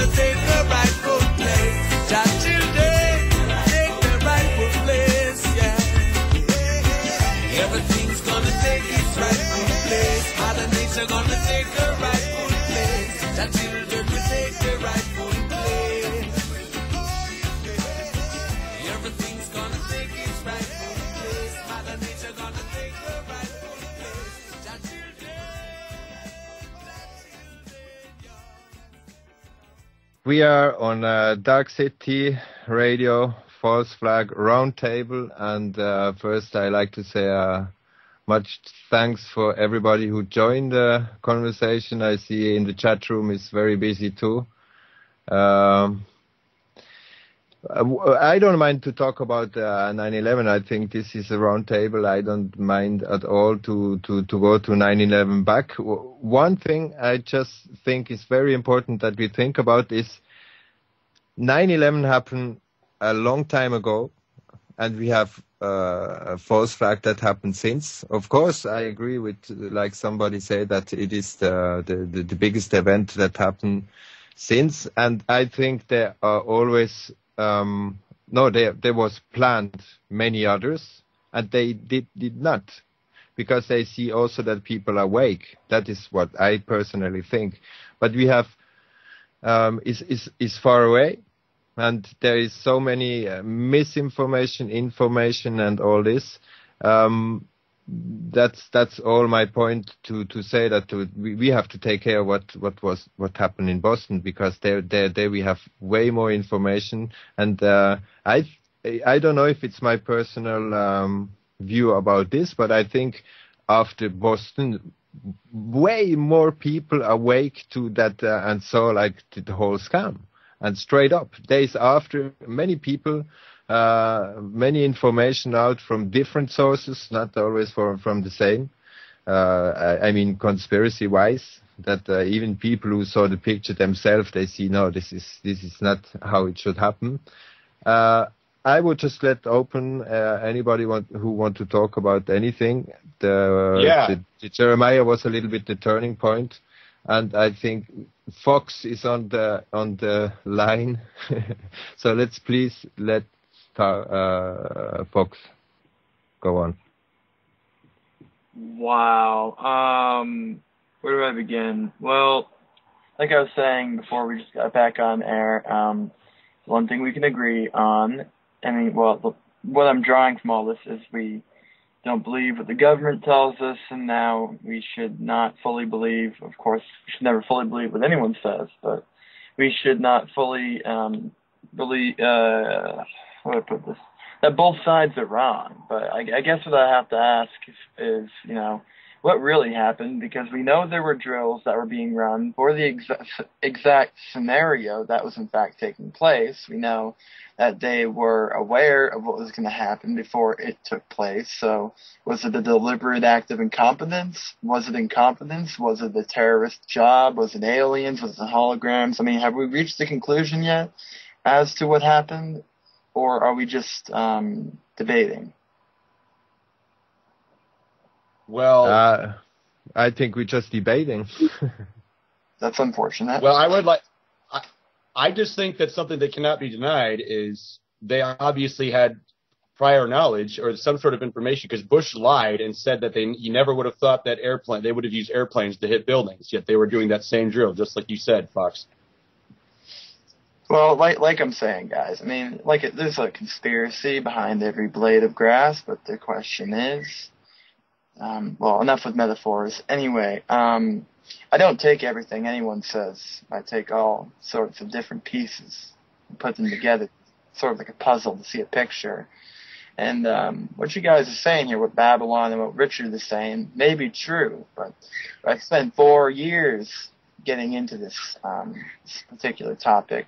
And I know of our history, Gulf of Tonkin incident, and now 9/11. They've been doing this for a long time, and so all the evidence points towards the fact that this was an orchestrated event. However, if it was in fact not an orchestrated event, we have evidence pointing towards the fact that it was not the terrorists as well. So if it was not orchestrated, if it was not a hologram, and if it wasn't the terrorists, all I'm saying here is that it was something because it did happen. And we all are that would sort of point towards the fact that we're all kind of saying the wrong thing here. So, I don't know. I mean, I myself am a bit confused, but with the information I have. I don't know. You guys speak. Okay, well, you made some good points, Fox. But I still think that you cannot deny, Richard. I'd like to hear what your response to what Bush said about him never thinking they'd be able to use airplanes, yet they were all doing tests for that. I'd like to hear your reasoning behind that. Well, my reasoning would be that Bush is president and not head of intelligence, so he wasn't probably aware of every single little thing that they were preparing for. He knew about the general picture, but he was not an expert on this part. But no, hold it right there. He was part of that whole PNAC thing that you admitted happened before that. Don't have a hard back, bro. He came out and he said he knew the intelligence, sir. I want to hear your response to that. Slow down. We need to clear our minds here. English is not my first language, so if you slow down, that's going to actually help me. Okay, I apologize, but I'm just saying you cannot deny that he admitted he claimed to know all of the intelligence. You're saying that you know somehow that he didn't know the intelligence. So tell me how you know that. Wait, what? Tell me how you know that tell me your reasoning and how he didn't know the intelligence, yet he's the president of the United States. Because he's president, he's there to know about the general picture, but do you think he knows about every single little... His father was the head of the CIA, sir. Yes. Are you going to deny that as well? Was the head of CIA. So how are you going to sit there? You're going to sit there and tell me... No, let me finish. You're going to sit there and tell me that he had no knowledge. Anthony, please calm down.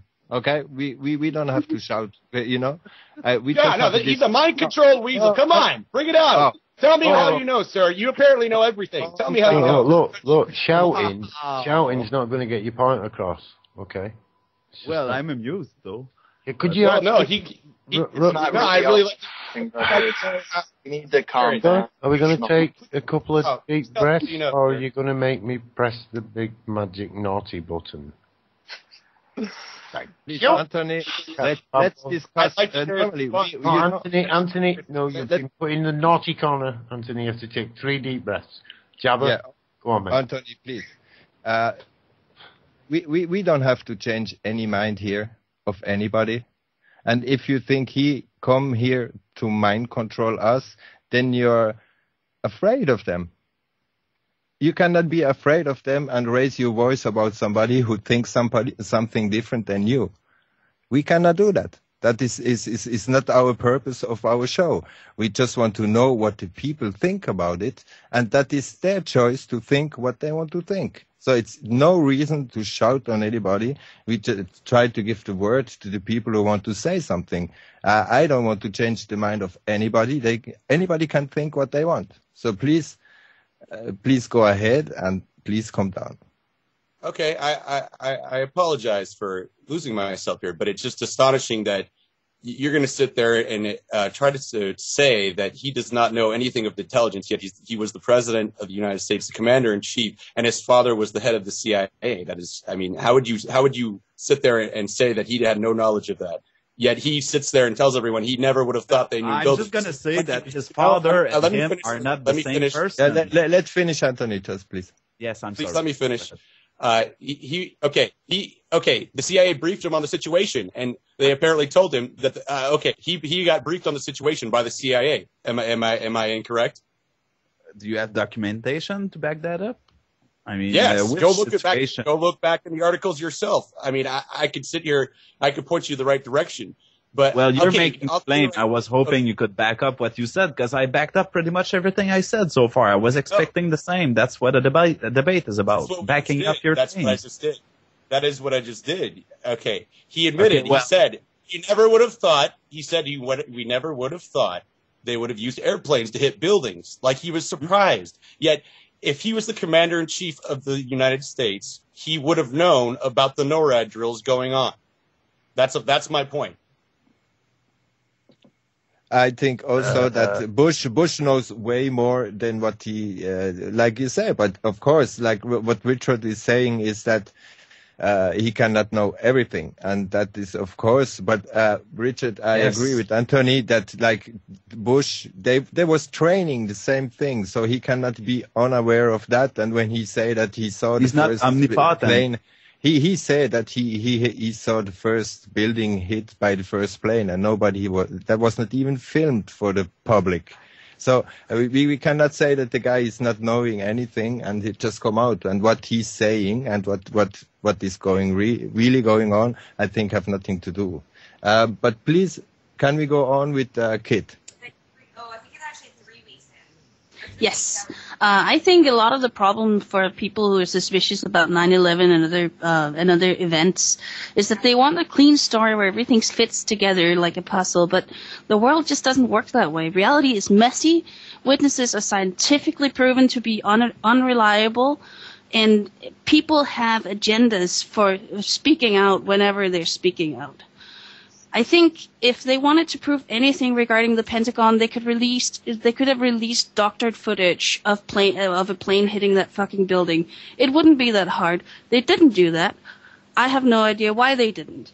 I have no idea why they didn't release more footage. Maybe because they didn't think they needed to prove to the American population as a whole, or to the world population as a whole, that a plane really hit.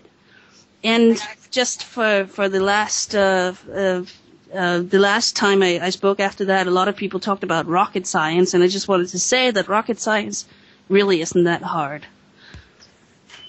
No, I agree with you, and I just talked with somebody not long time ago, and it's always between a little lie and a big lie. I mean, I think everybody agrees in this conversation that politicians are lying. So yes. Why should they have a small lie or a big lie? What is the difference? Once they start to lie, you can have the big lie, and we don't really know more about it. Let's. I'm sorry. Sorry. No, finish your sentence. I'm sorry, I didn't mean to interrupt. Please, Barry, go ahead. Well, in response to Kit there, I consider myself to be an intelligent person. And, 7 or 8 years ago, I can honestly say that, I still believe that, even though I've heard a little bit about conspiracy theories and stuff, that planes did actually take down the towers in New York. But you know what?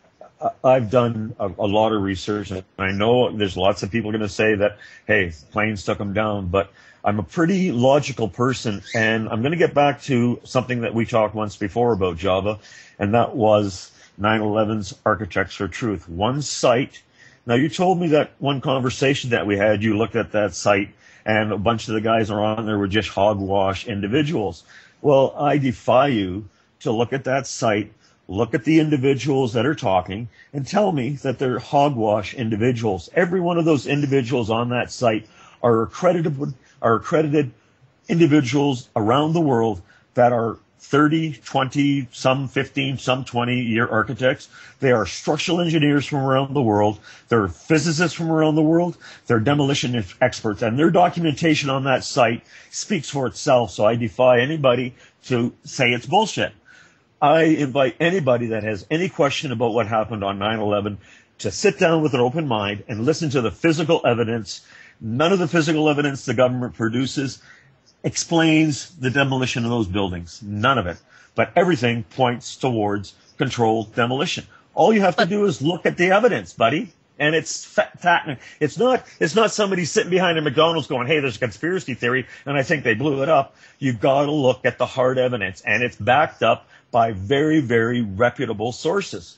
That's all I've got to say. Actually, I'm just going to say that the majority of architects and engineers around the world disagree with this thousand of guys. Like, there are 1,000 people disagreeing with the large majority of experts at large. So yeah, but Richard, sorry to say, but you come like with hundreds and then thousands, and so I don't know if you really listen to that hundreds of thousands of people who say that. We also listen. No, I'm talking about experts. I'm talking about experts. There are a lot of. But you know, it is like the media. In the media, you have like the journalists who just are repeaters, and if you have individual researchers or journalists who really make their research, they are suddenly, oh, no, this one is not credible. Well, that's not an argument. I'm sorry, but if the majority of the scientific community in the field actually argues in favor of something, and there's a tiny minority arguing for something else. I'm sorry, that is not the case for 9/11. But let's. Sir, yes, it is. Yes, it is. Sir, I would love you to show me a site where there is a group of architects that are reputable from around this world. How about popular motherfucking mechanics? Listen, popular mechanics. Listen, yes. Sir. Show me one website. Just show me one where you have a group of maybe 50 reputable, outside of government influence websites that say that the physical evidence the government produces has any merit whatsoever. I'm not talking about the government report. I'm talking about actual evidence. The government report was botched and it was made too early, but there has been more studies about this stuff since. So are you saying that things but I've never happened seen as any physical the evidence says that they did? I'm sorry, what? Are you simply saying that 9/11 happened exactly or somewhat close to what they told us it did, what the media told us it did happen? Is that what you're saying? What I'm saying is that there have been countless studies since then that have been disproving the conspiracy theories. I'm not saying the media got it perfect. But what are you saying happened? There's same to the contrary. We have evidence supporting that they are lying. They have evidence supporting we are lying. But what are we saying? You don't have evidence supporting that they are lying. You think you do, and you dismiss everything I throw at you. Sorry, can I ask Richard? Yes. What is for you evidence? You know, that is a little bit my question to you, because do you listen to people? Do you believe people, or do you think yourself? And do you see? I think for myself, I'm so tired of people calling me a sheep every time. Okay, then tell me one thing.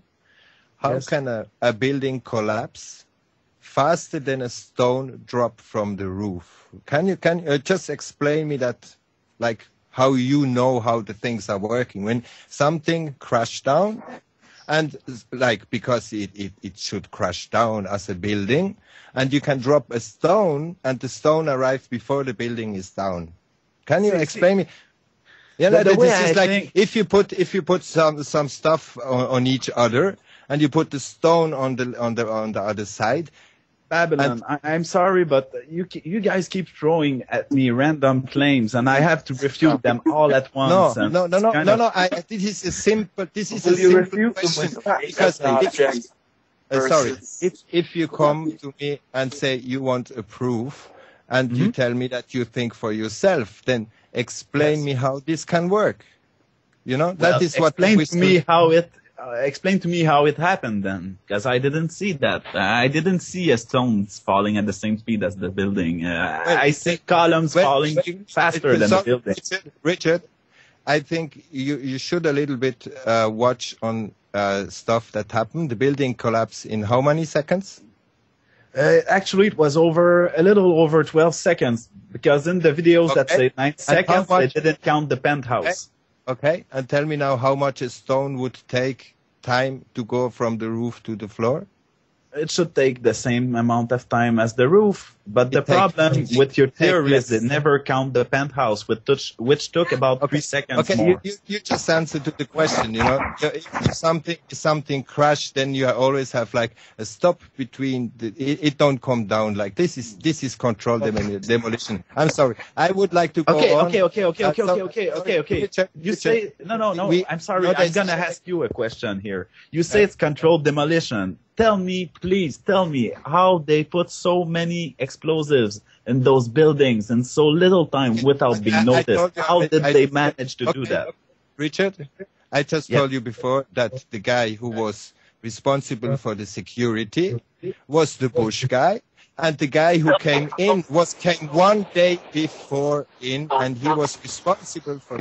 Sorry, somebody need to mute his microphone. I just told you that before. And my simple question was, you answered yourself. The stone would probably come on the same time down. This is with the building that collapsed itself, not possible. Make your own research, no problem. But I like to go forward, and Anthony had to say something. Great, thank you. I just wanted to go back to what we were talking about before, and I'll stay calm, I promise here.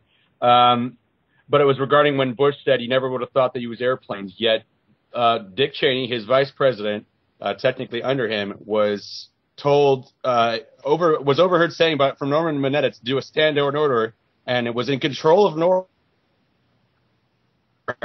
So how would the vice president know about these drills, yet the president wouldn't know in that speech that he made when he was when he was actually told about what happened? So okay, that just proves it right there. The vice president knew, which means the president knew. So that's complete disinformation. You were saying the president did have knowledge because Dick Cheney knew.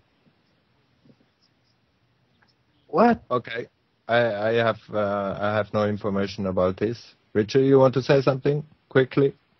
No, I'm just confused because you seem to be making shit up as you go along. I'm sorry. I'm not making. No. Excuse me. No, look it up, sir. Look it up. For me. You can look it up right now. No, he just called me a liar. I need to respond to that. He just called me a liar. I'm not lying. He said that to me. He said that to me that I want to make. No, I said that to Anthony, but I'm sorry. I didn't mean to come off as rude as I did. That wasn't the goal, but I don't see any evidence for what you're saying. You're just making those claims. Evidence. There is evidence, that's what was. They had advanced knowledge of 9/11, is what you're saying. There is video, sir. If you look it up, Fox. I can't hear anything. If you look it up. Excuse me. One by one. Yeah, thank you. Two of you talking over one another is difficult. Three of you is extraordinary. Four of you is preposterous. If you can keep that in mind, okay, nobody can hear you. I want people to hear you. Yeah. All right, I understand, Bob. I apologize, but don't apologize. Don't apologize, Anthony. Don't apologize. Just don't do it. Anthony, just let me carry on, Jaba. Richard, I didn't want to make you shut up. There are a couple of people in the talk who want to talk. I just was saying a little example because he was saying you have no claim or you have no proof of what we are saying. But what we are saying is that we think for ourselves. And that's why I just made you a little example. You give your own proof that the stone will fall on the same time than a building that collapses. And this make your own research, please. That is not possible with the building that collapsed. That is the controlled demolition. That is my point, and that's why I want to go forward. Please, Anthony, continue. Okay, I thank you for letting me continue. What I was saying, Richard, and let me be clear, there is video of President George W. Bush saying that he had no idea that they would use airplanes. They had no idea there would be airplanes hijacked to hit buildings.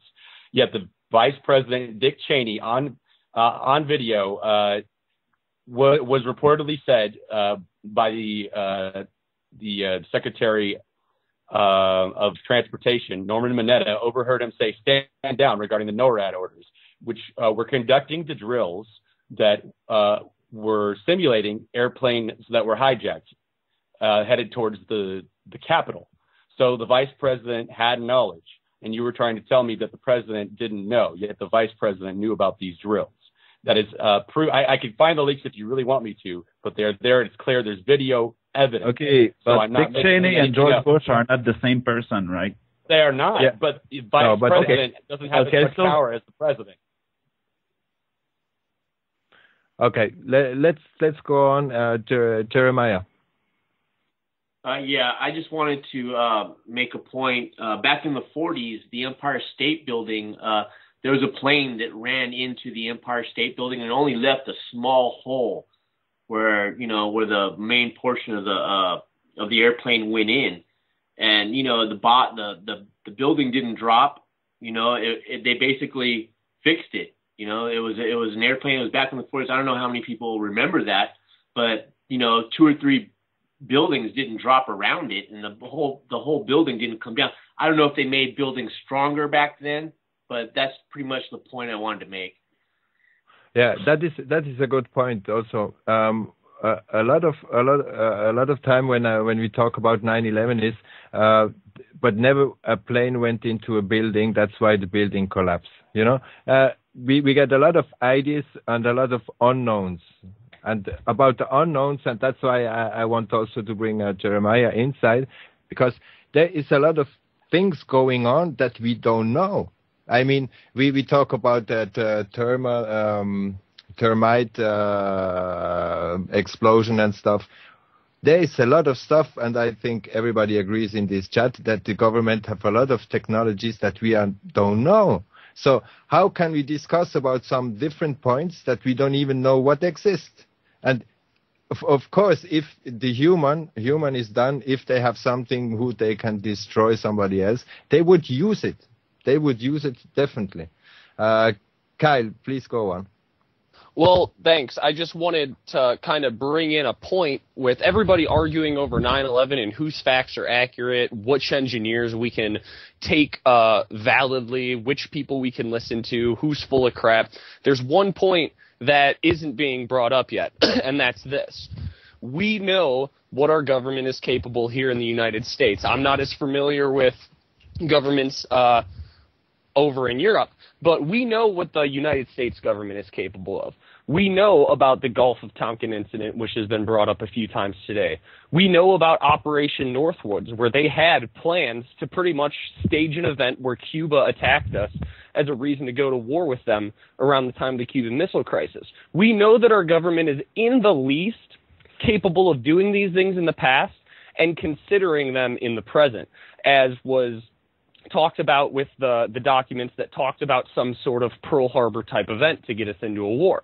So we know that they're capable of doing these things.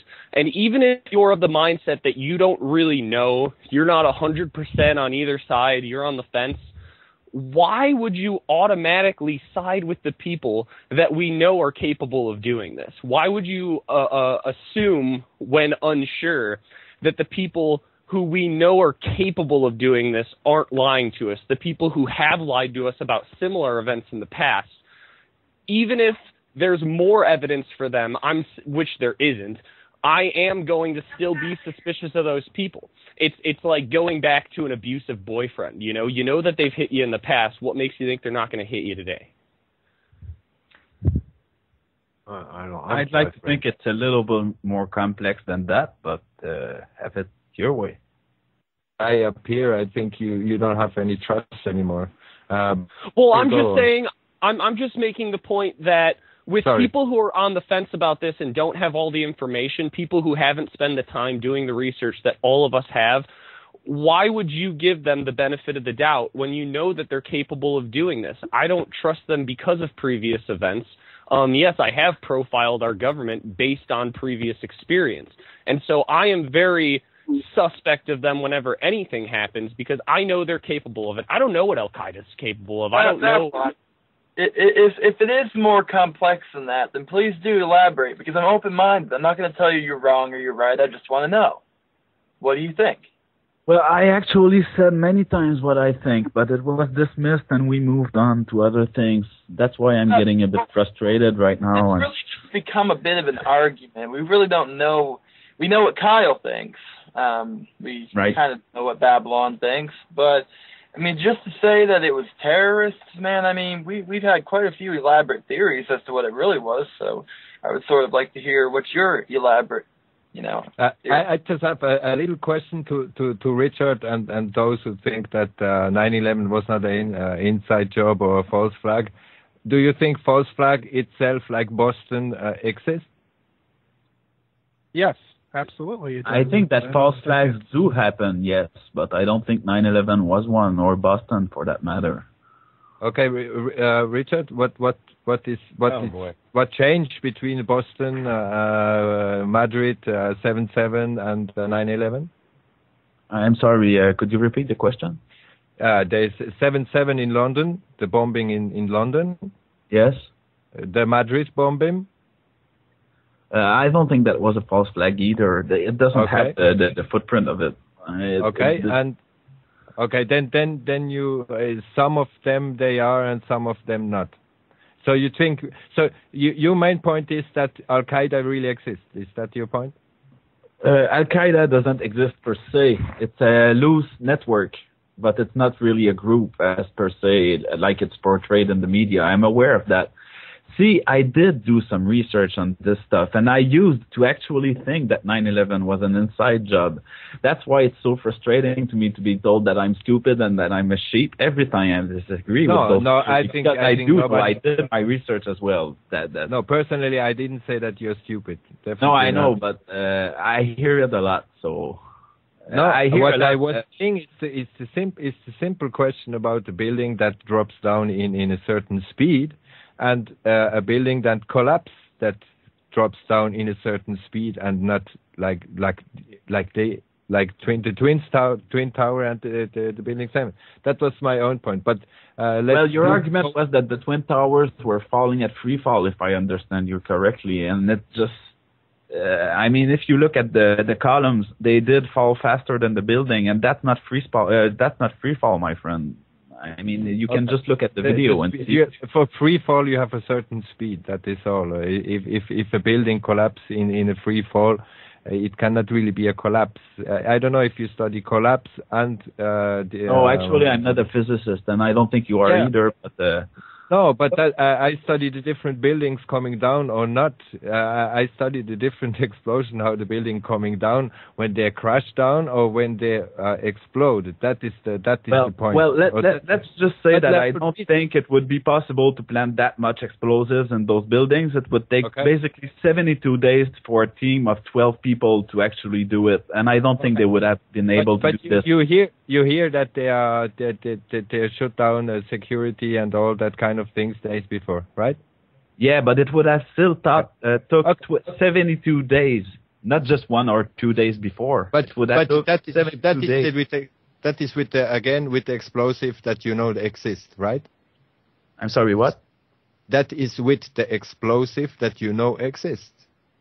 Okay, so now we're going to invent some explosives to make the theory work? No, but before, do you agree that the government have hidden technologies? Sure. So you just answered the question, bro. I'm sorry. Okay, so that proves what? Okay, but please, Richard, can we go on? There are some people who wait a little time to talk. So Barry, please go on. Okay, hey Richard, one question for you, bud. On 9/11, we all watched this on national TV. I studied steel for quite a bit here online and found that steel, as a rule, melts at 2,750 degrees.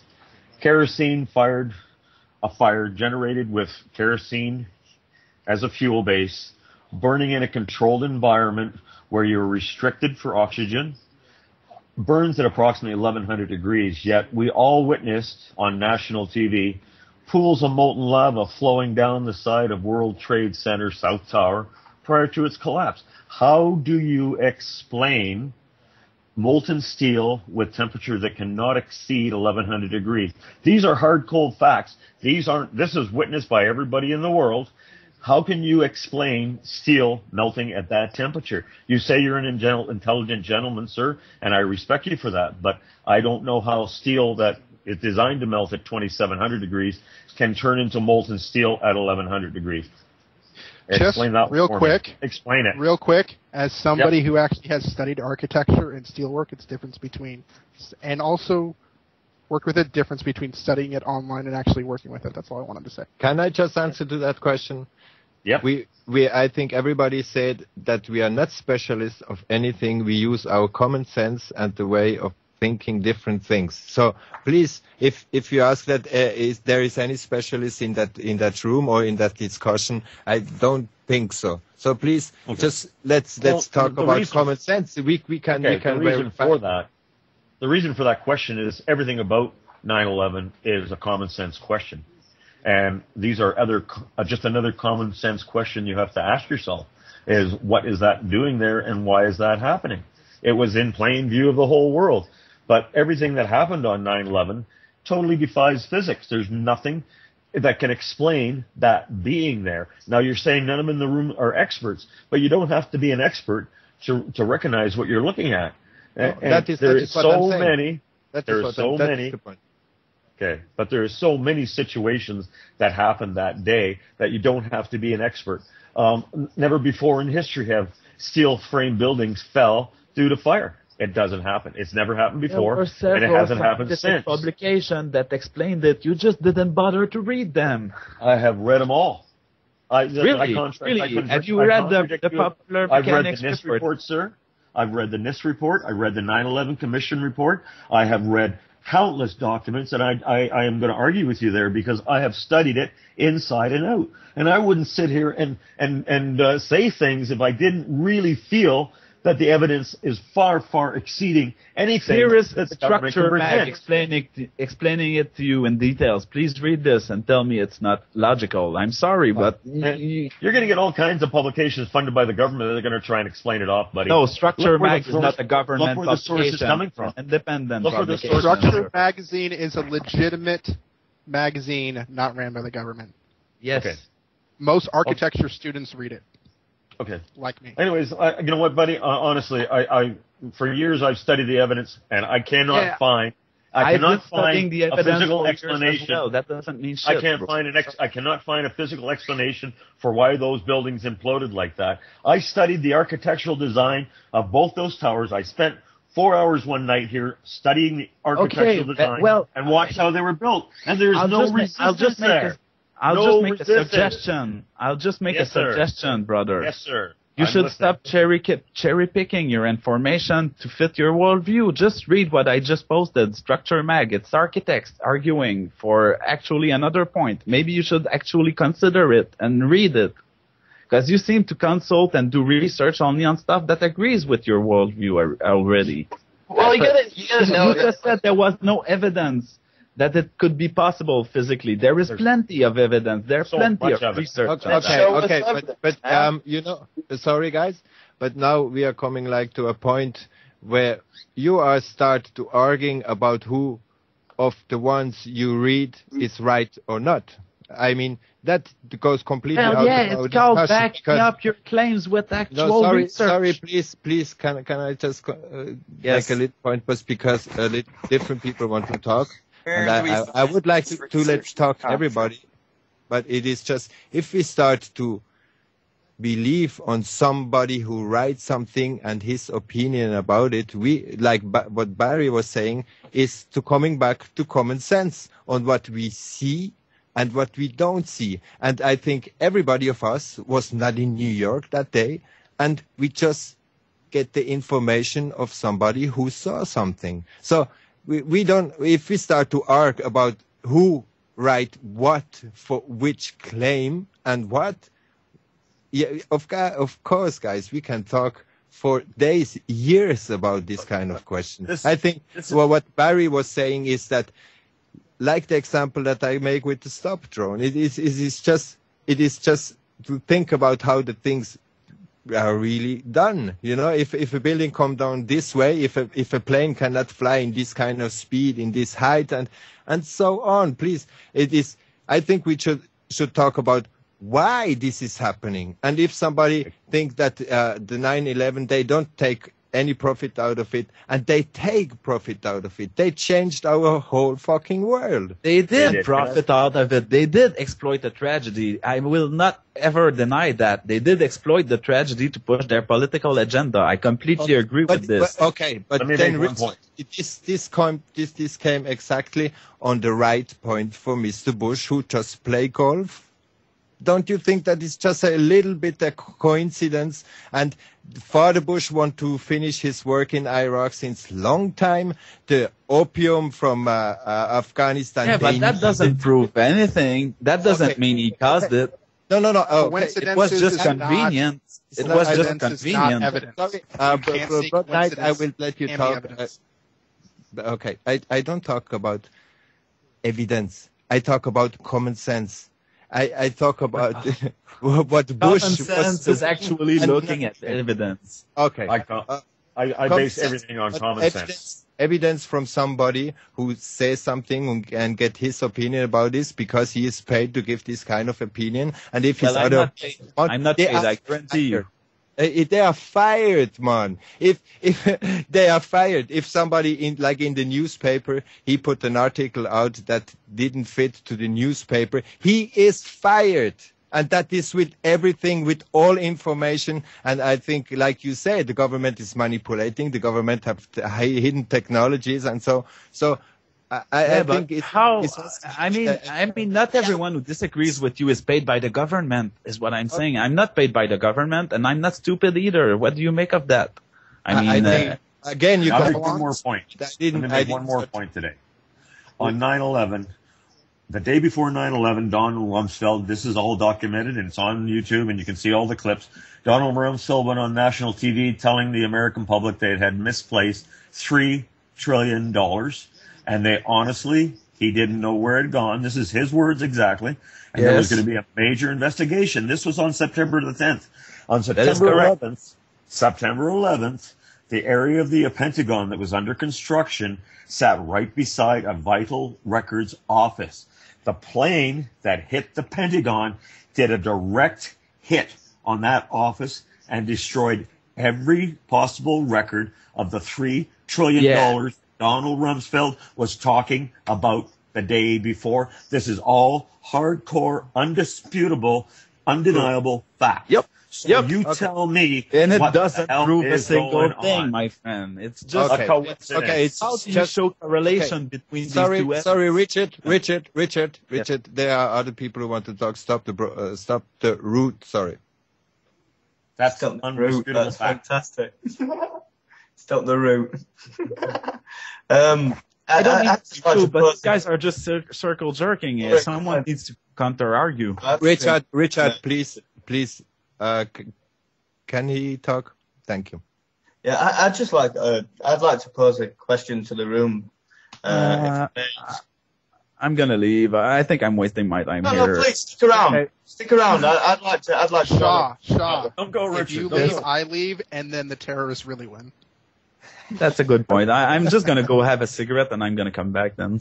But I'd like to hear the question at least. I will take up the mantle for Richard. So. Well, okay. I'd like to pose a question to everybody in the room, to be honest.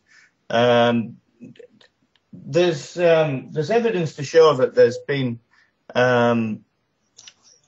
drills going on, and on every one of these incidents that we've been talking about tonight, about by the people that we are accusing. That's very right. We didn't talk about Norway. Norway also, they had exactly the same drills. Oklahoma, the whole span. There are drills going on always, and in Boston as well. They're saying, "No, don't worry, this is a drill. This is a drill." And I just wondered what everybody thought about that, and the reason. I have my own theory, and it's backed by no evidence just yet, but there were drills going on in all these circumstances that we've been talking about tonight, and I just wondered what everybody's view on that were. I'll add on to that. Sandy Hook, there was a drill going on 4 miles away from the school. Exact drill as a shooter going into a school, and that's a documented fact that it was going on. So I'm just going to reiterate what you're saying, that drills are happening right close all the time to where these attacks happen. It's a big, okay. Here's big a question then. Here's a question. Have any of you guys actually bothered to see how long these drills and how often they happen? Yes. Just saying. Yes, I did. And in this format, they never happen elsewhere in the same time exactly when it happened something exactly like that. It was always a fast in terms of how many times do they do it a year? Is it a monthly thing? Is it every quarter? It is a 3 monthly thing. That's standard for every single place in the world, whether that's local, federal, in the states, but in this countries. That's what I'm saying. Yes, in Norway, I have family in Norway. They had never a drill like that. Never. They never had a terrorist attack. Okay? So why should they just invent a fucking drill to make like a terrorist attack like that on the same day and put all the chopters in the completely opposite place, to all the police in the opposite place? That is the fact. what if, and this might be crazy, I don't want to blow your guys' minds here, but what if one person found that out and was planning to do it anyway, so it was like, hey, I'm going to take advantage of that? Is that possible? Isn't that possible?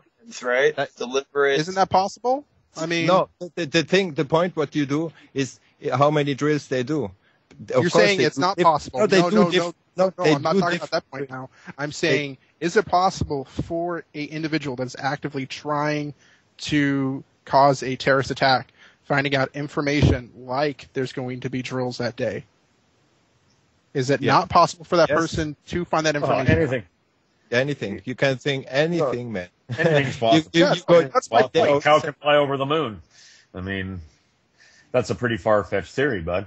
What did the American government accomplish? To be fair, also your theory. Let's ask ourselves what they accomplished. Let's ask ourselves what they accomplished in Boston and what they did to the American people following this bombing in Boston. And has it ever happened before in American history? You know, what we're doing right now is probably not even going to be possible if Cybersecurity Protection and Sharing Act passes, and all of that is going to be made possible from events like Boston and the false tweet that happened. AP said that the president had apparently been struck by, been injured in the blast, which wasn't true. Whoever put that out there, not sure. But then with this thing in Toronto, long story short, the question is, what have they accomplished? Or what has been accomplished? And this is what has been accomplished. Passing legislation, everyone's living in fear. We started a war which is extremely profitable for the people in question, whether they be the government or secret societies or whatever. You can't say that they have nothing to gain from this, whether it was orchestrated or not. They have a lot to gain from this. So, well, they instilled a fear factor in people. Yeah. Like, could I just interject really quick? Yes, you can. What you're saying, that's absolutely true. And one of the points that I wanted to make was that if you do believe 100% the 9/11 Commission report, or if you just believe that the government had nothing to do with it whatsoever, well, then by that logic, the terrorists have won. Everything that they wanted has happened. We do live in fear. Well, yeah, you're right. Kyle's got a point. If it was a terrorist, isn't the nature of terrorism? That's not necessarily. Isn't the nature of terrorism to instill fear in the masses, terror, in order to gain something politically? Well, we are far more terrorized on a daily basis. We locked down 5 states because of what happened in Boston. A martial law or pseudo-martial. Yes, but people were still allowed to go out if they wished to. They were advised not to go.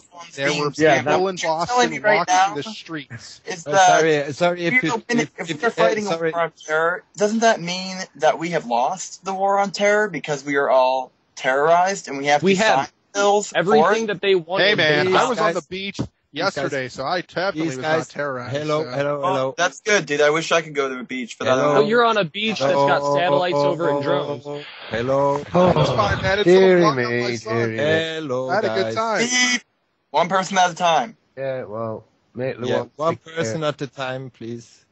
And can we have stop the route, or if you can tell me how you spell that, please. Stop the rot, pal. Yeah. Stop the rot. Yeah. Rot. Okay. Go ahead. Well, I have my own thoughts on the matter as to why there are drills going on, exercises. If we were living in a world where certain people had an agenda and they were doing false flag operations, as they've been called tonight, if there are drills going on by the secret services and the other people, CIA, MI6, MI5, MI whatever, that up to the point of detonation or up to the point of whatever their exercise is going to be, like the chap that was escorted onto the aeroplane with a bomb in his underpants and such like, they would have a reason to say, Oh, well, it was just a drill. It was just an exercise. We were just testing you.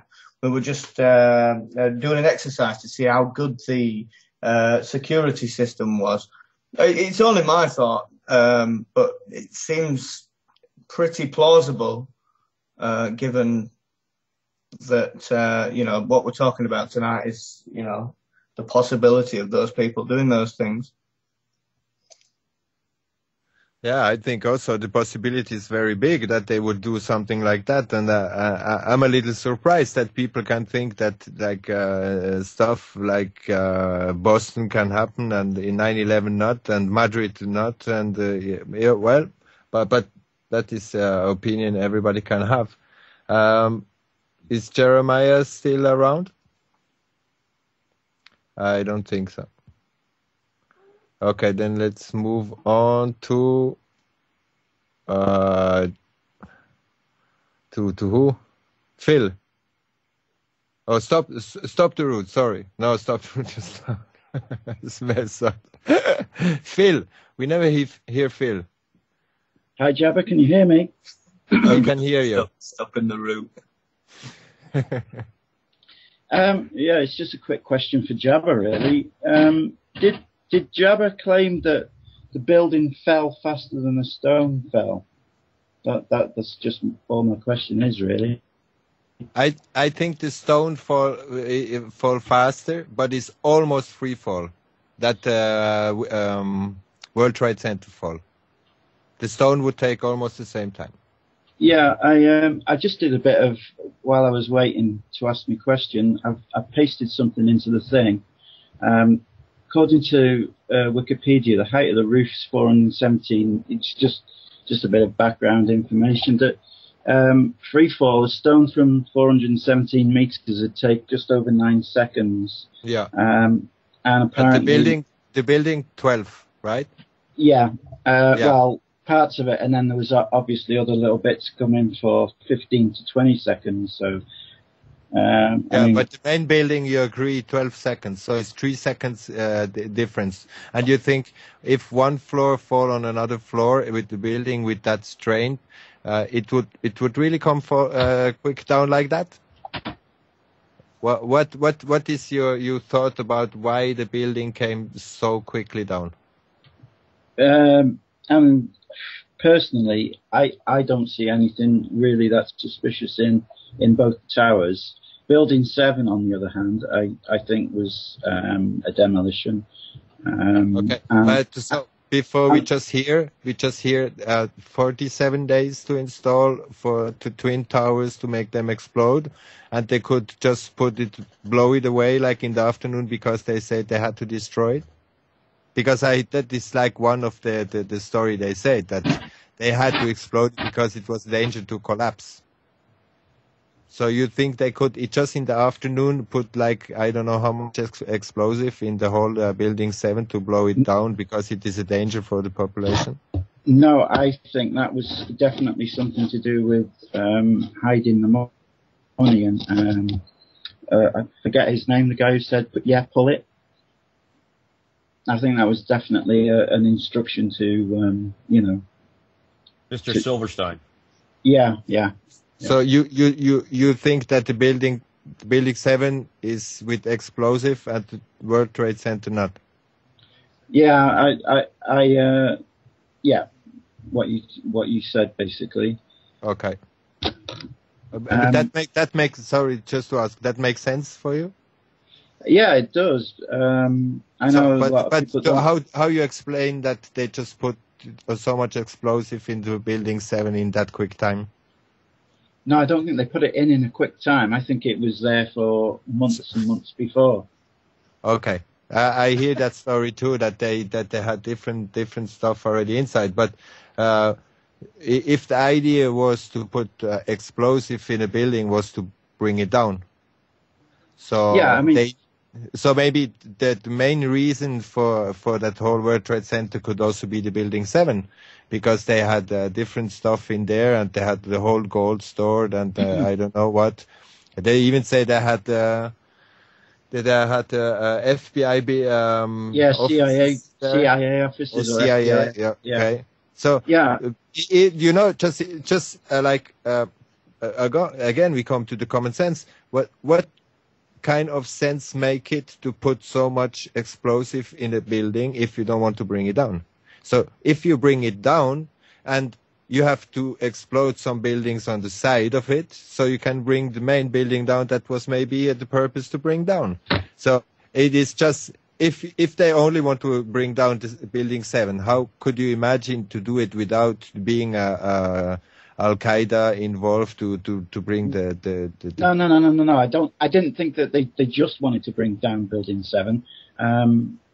But, you know, I mean, obviously the Twin Towers were an easier target to hit than I don't think there was explosives in the World Trade Center because, you know, it's sort of like a civilian building. That I think the Silverman building was an insurance job, the Building 7.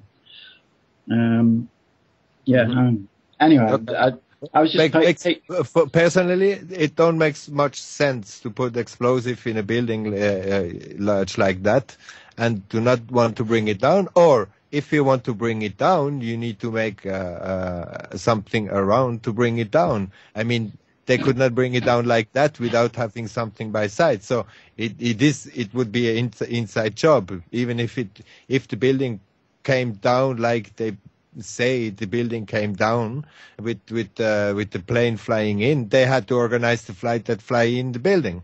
You know, so in this sense, we are already in the inside job, and that is what I said in the beginning, to argue about different stuff, how it happened, if it happened, if it really happened, how it, and that is very difficult to say for everybody. And I think you can you can use your common sense, and you can watch how it happened. But the rest, if many claim here to have like a specialist view of it, we are not specialists. In this way, we just can use our common sense. Well, I mean, one of the things that military people do is to kind of scupper something so that it, you know, after they've done whatever they want to do with it. And, you know, if they wanted to hide something, it's certainly a good way of hiding it to just, you know, demolish the building. I mean, my overall feeling is inside job, you know, but I don't subscribe to the whole holographic planes thing, or I think it was what it was, you know, and I was just throwing figures in there, you know, and the maths to kind of back up the free fall speed versus the, you know, anyway, that's it. We will go ahead. Sorry, we will go ahead with Anthony. Okay, great. Thanks for getting back to me, guys. And once again, I didn't come into this to be rude or to lash out at anybody, any naysayers, but if we were just mentioning a lot about, we could talk all day about the mechanics, about what falls faster, about the explosions, about the logistics of everything. But what I always go back to, what woke me up, I personally don't believe, and you may not believe me, Richard, but I personally do not want to believe that. I never wanted to believe it was an inside job. I from the beginning didn't believe it was an inside job. But what really woke me up to it is the aftermath. They had the Patriot Act written out, and that was the whole. I mean, we're still told, and when I fly through security at the airport, we're still told because of 9/11 is why they have the TSA and why they have the Patriot Act. And I mean, and we were talking about the Boston bombings. Right now, I'm curious to know why the FBI isn't getting a lot more, isn't more under fire, because they knew the identities of these people and were onto them before. And they admitted, they initially denied that. They had contact with the mother and told her that they were onto the alleged bombers and their extremist political religious activity online, and the possibility that they'd be coerced. But one thing they lied about, the night that they supposedly released the photos, they were saying that they needed the help from the public to identify these people, but they knew who they were. So that is a lie right there. So can you at least admit that they lied about something, that they may have had foreknowledge of the of everything? How do you know that they knew them? Well, because they contacted the mother, and she said in an interview with RT that they told her a lot more, that they knew about what he was doing online and the Skype interviews. And that okay, so you're wait, no, let me finish. That he was being coerced. Not only that, they did try to say that they needed help identifying the two suspects when they admitted to knowing about them and getting the tip from the Russian government about them. So that is a lie right there. Caught red-handed lie right there by the FBI. How's that a lie? They lied. Where was the lie? Where was the lie? Where's the lie, bro? That, actually, they admitted to that. Actually, they just didn't think he was that much of a threat. Yeah, not until it was questioned. Have some good sources of information. Sorry, guys. That you've done your that research. Is the information. So where is your research? I just told you right there. Look it up. Anthony, I understand what you're saying. I'm saying, Richard, he's put in the text, he says, I've done my research, and now I believe that it was not an inside job. So where's the research? I'm not being sarcastic. I'm being open-minded. I want to know what Fox, you know. I've been showing you my research all night long. I've been asking where's yours, and you gave me only speculation. I just said, okay, I want to know. It's not speculation. What I just said was fact. What proven. The FBI lied. They were informed by the Russian everyone speak at once. They were informed by the Russian government. They were informed by the Russian government prior that they could be a threat. They knew of their names. They lied about. They lied. That's a lie. They did not lie about that. They openly admitted to it. They just sorry guys. Sorry guys. Calm down. Can I say something? Sure. FBI, they released the pictures and said this is the ones we discovered, and we just didn't knew who they were. They knew where they were, and the pictures they released, they say the guy walking away from the bombing, and he still have his backpack. I mean, how many evidence we need to see that the guys are lying and just admitting one thing by one just because it is too much truth is coming out, and they are just try to capture the thing and keep in their lie, and everybody keep in their lie. Can we go on with No, we can't, because you make your mind before having the facts, and that's not how logic works. I'm sorry. You have to look at the facts. Right? Sorry. It's only been a week and a half since this. It's Richard. Not even a week. Sorry. We don't have enough data. Sorry. All you guys have done is contradict each other. Still, like what I was saying with Richard, I'm looking for an actual viable source of information so I can open my mind to an alternative point of view. Can we go on with Blue Knight? Boulevard? Sorry. Boulevard. That's how you pronounce it, bro. It's okay. I gotcha. So I actually have a question for most of the people in this room, minus Richard here, since we're kind of on the same team. So I'm curious about how you guys think the government is like behind some of these incredibly creative, intricate, and complex tragic events, but then turn around and say the government is dumb enough to repeat the same MO. Kind of an example saying just a little while ago that all of these governments repeat the same thing of there's a bomb drill that happens or there's some sort of drill that happens. Why would they leave signs like that? Oh, well, because that's part of the compartmentalization. The people they have out there don't know this is going to happen, in my opinion. But you guys do. And you guys can question it. No, we don't know. You just said right there. There. No, you completely, you guys, I'm still waiting for an answer. The FBI, the FBI, Anthony. No. Anthony, I'm confused. Excuse me. You guys never answered my question. Why are you denying that the FBI lied when it's proven? Red, you're interrupting me, sir. Boulevard, you're interrupting me. Saying why are you denying proven facts? They admitted you're denying proven facts. Can one by one talk? I'm not here. Okay, guys. Calm down, guys. Okay. Yeah, if they acknowledge the proven fact that I'm saying, I'll calm down. But they're not acknowledging my facts. I'm not here to talk about the mechanics of the building. You're not letting me finish my sentence. It was my turn to talk, okay? Answer my question, and I had a fair question. You didn't answer my question, sir. Why are you denying that the FBI lied? The FBI lied. You are denying proven fact. What proven fact? I just said it a few times already, and let me repeat it for you. If it's not We've been talking about FBI. Okay. On Friday night. Thursday. When this all happened and this whole shooting happened, they needed okay, Thursday night. Okay, you're right about that. I apologize. Okay, but they said they needed the public's help. No, okay, you're gonna have to let me finish, sir. I've said it already. Yeah, I'm trying to be respectful, but you're just mocking me and interrupting me. So I'm being respectful. They said they needed the public's. Okay, maybe if you let me get my point across, I could finish, sir. Okay. Hurry. So. Yeah, if you could interrupting, maybe I'll be able to do that. How about that?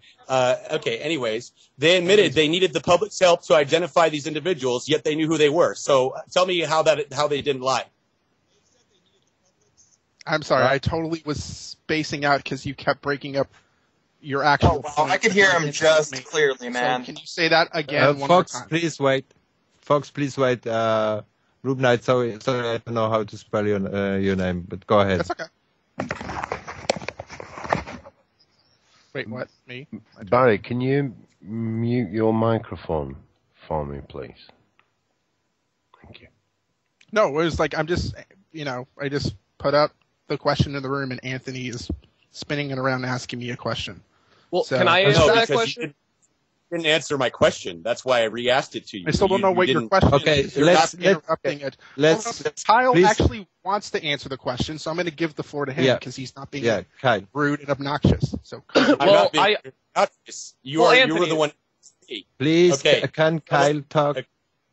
Okay, go ahead.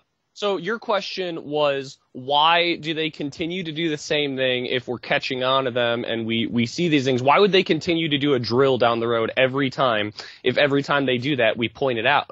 And my answer to that is, we're dealing with people who we deal as just normal human beings more in the immediate. We deal on a day-to-day, week-to-week, month-to-month, year-to-year basis. That's not how they deal. They have 100-year plans, 50-year plans, 75-year plans, and they're using a system that the military-industrial complex and the bankers who control the governments of the world. And they've been using these same systematic approaches to false flag events since the 1500s. They've been doing it the same way since Rome. And so they're not as quick to catch up on things like that. They have a system, they have a pattern that they follow, and they do it. And as long as they're able to control the media and keep a system where if you bring up these points to your average person, they're just going to laugh and say, oh, you're a conspiracy theorist. Why do they need to change the way that they orchestrate their attacks? It's working. Kyle, let me ask you this. Who is they? Well, like I said, the military-industrial complex and the bankers who control the governments of the world. What he's saying is, why change your strategy? You want specific names? That's pretty vague. I want names. Rockefellers, Rothschilds, the bankers that control the world. Rockefellers. Okay. Can I just say something in there? We would go on a little bit and not even always try to. We have to just take notes and answer a little bit later, so we can talk everybody and we can give the voice to everybody. I think the Richard is not always the case. You just open the microphone all the time. So is maybe if somebody answer your question, you can answer, and if not, you can just wait until it's your turn. Thank you. What I want to point out, and what he just pointed out. Why don't you wait until it's your turn? Sorry, I'm gonna get my show here. Richard, it's my show. I like it's to give the show, pal. I like to give the voice to everybody, so it would be good if you can give the voice to everybody. Okay? So my point, what I want to do is what he just said before is very right. I mean, we are controlled by guys who have plans over 100 years.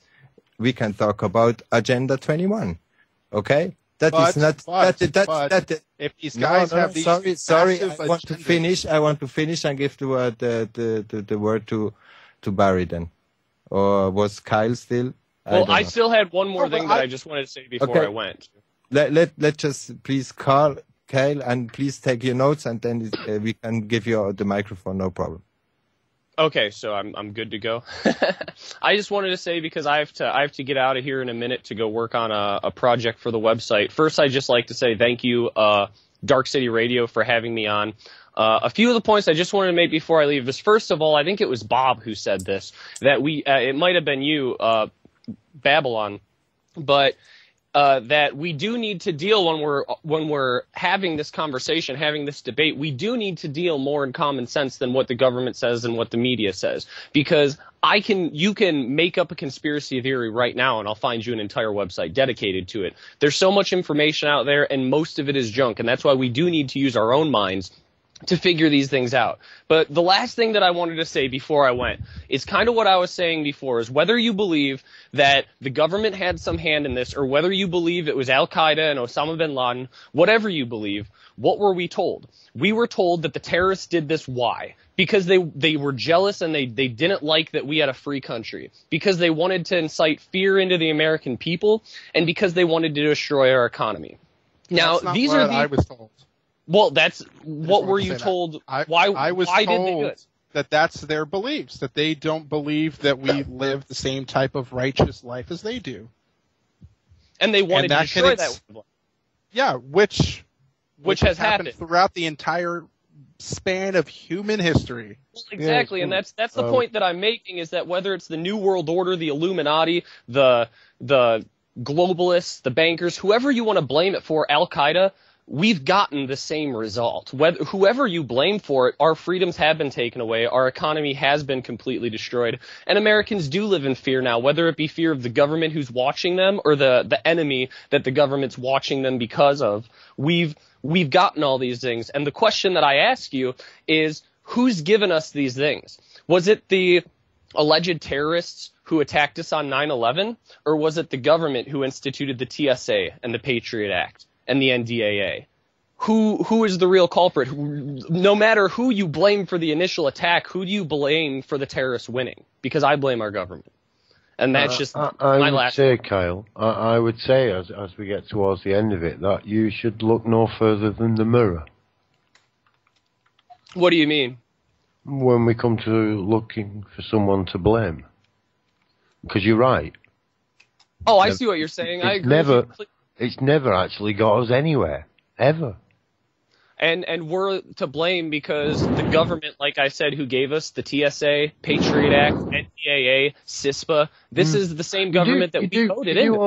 You do also realize there are many people around the world in other countries thinking, ha, your turn. Oh, yeah, definitely. And it is our turn. I mean, I'm not one of them, man. I mean, I'm personally not one of them, but... we've invited it. Yeah, and it's not just happened recently. Like I say, there's been a lot of evidence here. I've been sat listening. Say, as far as I'm concerned, it was done by the giant space-eating goat. To me, the amount of man-hours we've put into it, we could have built another civilization in some far-off galaxy by now. And what a shame. What a shame that we could be duped so easily. To me, it's about the energy we put into things. That's the true worth, the value of anything.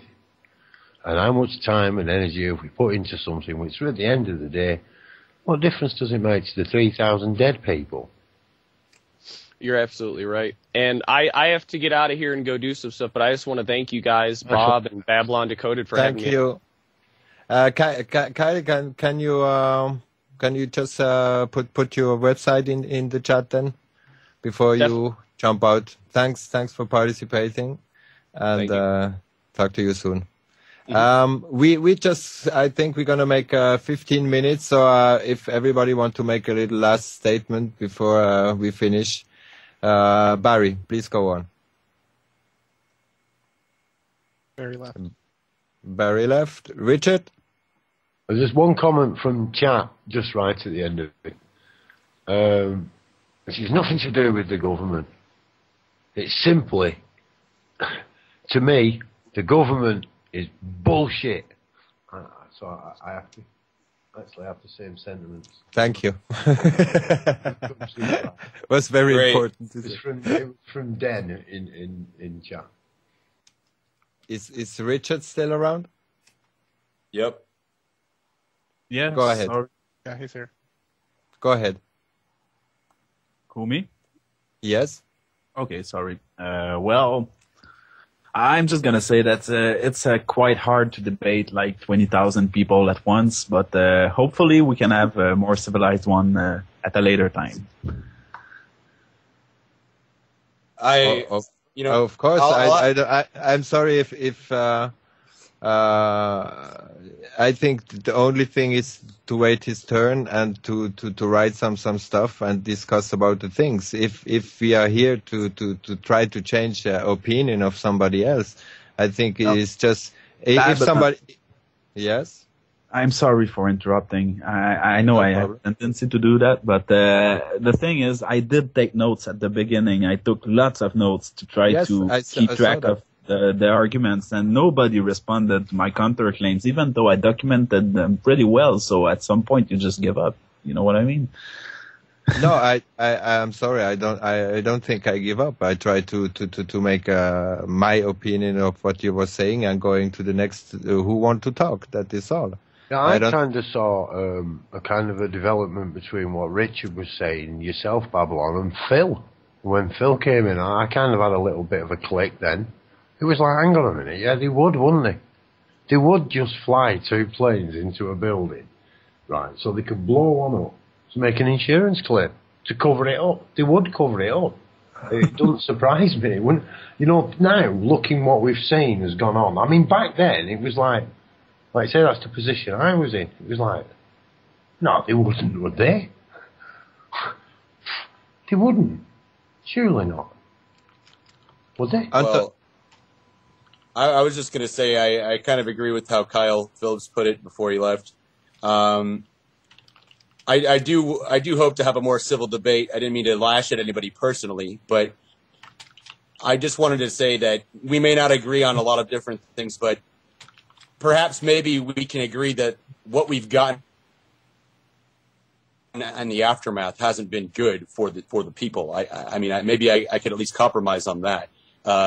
I've heard a lot of different theories during this whole roundtable. There's some of which I don't even agree with, but some of the people that I have been agreeing with. I don't know too much about engineering. I don't know about the facts of the building and how it fell. But what just struck me, and I mean, like I said before, I originally believed that I believed the official story, but just seeing the aftermath and how we were lied about WMDs into Iraq and how it just seemed too perfect to me. And that's just me personally. I completely understand why you might think the way you do, Richard and Boulevard, and I don't insult you for that. I actually respect you for staying this long in a big room full of people that completely disagree with you. So I do respect you for doing that. I agree. Yeah, and I appreciate and even though same here. And I'd just like to formally apologize. I didn't mean to be insulting. I didn't mean to come off screaming. But this information, we've all here in this room have been passionate about this information. I hope we all want to know the truth. I mean, I definitely want to know what happened. I definitely want to know the truth. We all have conflicting theories. We all have similar theories. But I think at least, I'd at least like to resolve. Maybe we could continue this debate in the second episode somehow. Maybe be more civil. And actually, I'll consider the things that you said, Richard. And I'll go back and I'll try to I'll get links to the things that I've said so that you don't think I'm just making them up, and that we'll be more civil about that. I mean, it is kind of hard to get a word in when there's so many people at one time talking, and I do understand that. And I thank you guys for letting me join on the show. Thank you, Anthony. I'm also thank you very much, Babylon, for having me on the show and being patient with you guys. I'm also part of the website with the mediaspeaks.com with Kyle Phillips. So just check that out for the reports that we put out. And if you have any thoughts, comments, questions, or even opinions or certain articles that disprove what we have listed, please share them. I encourage that, and I'd like to research them myself. And thank you very much for letting me be on the show. Thanks for being on the show. And you are very passionate about what you are saying and what you are finding out. And I can fully understand how you're reacting about some things that for you is very logic, for other people is not that logic. But I think the whole awakening and the whole debunking and seeing false flag in a way or in a different way is a completely different journey for everybody. That, I mean, we have to go through different things, and I'm already happy that they think that some of the false flag are really false flag, because if not, it would be very difficult to talk even. And Anthony, anytime welcome, and we will see if we're gonna make a second one. Somebody still want to say something? Do we have some? Thank you very much. Thank you very much.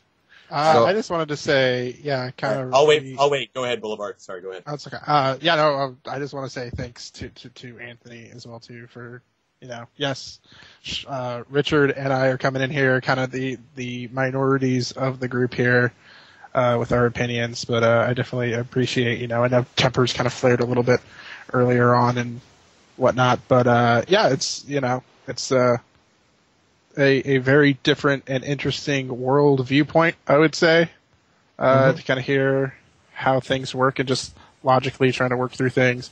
But it's I think at the end of the day, everybody here just wants what's good for as many people as we possibly can, for ourselves, feel comfortable, feel happy, feel like we're not being used by other people.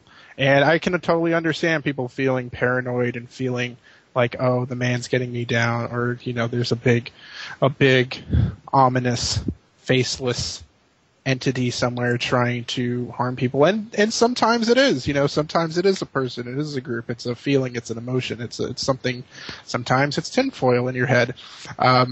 So either way, I think the most important thing is that just logic and common sense come out at the end of the day. And that's a very broad term for a lot of people, obviously, just having this last couple of hours and everything else too. So, but once again, I just kind of appreciate you guys letting Richard and Kit and Phosphor and I come on here and kind of share our world view in there, even though there's obviously very strong opposite opinions of it. It's still nice to at least have some sort of outlet. It feels like there's at least a level of communication, because at any point you guys could have hung up on us, just kept doing whatever you wanted. I did actually chase about 4 of you around the room at once. You were all like, I couldn't catch you.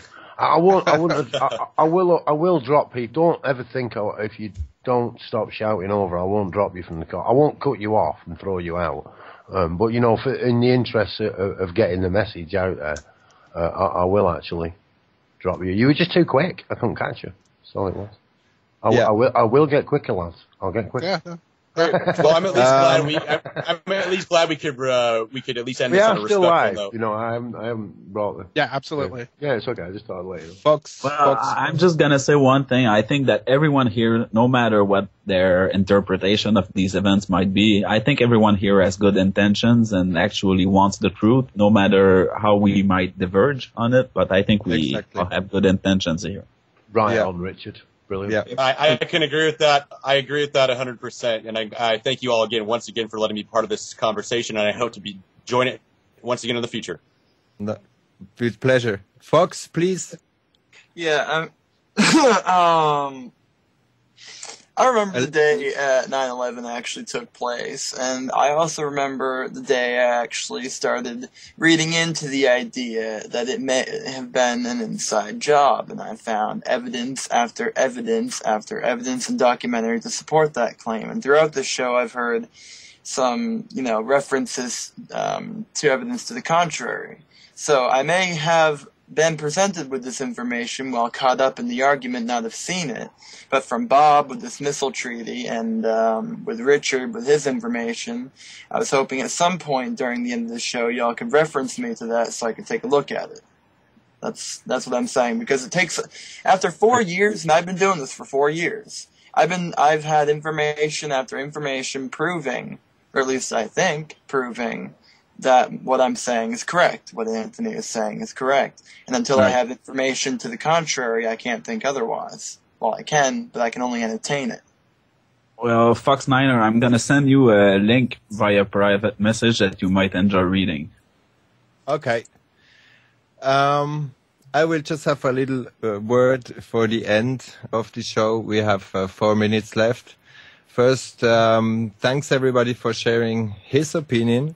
And like everybody is saying in the last minute or minutes, it is very important that we talk to each other, that we share the different information in a certain way, that we can live together. Because I think everybody in this room and a lot of people who listen to it, we want a better world.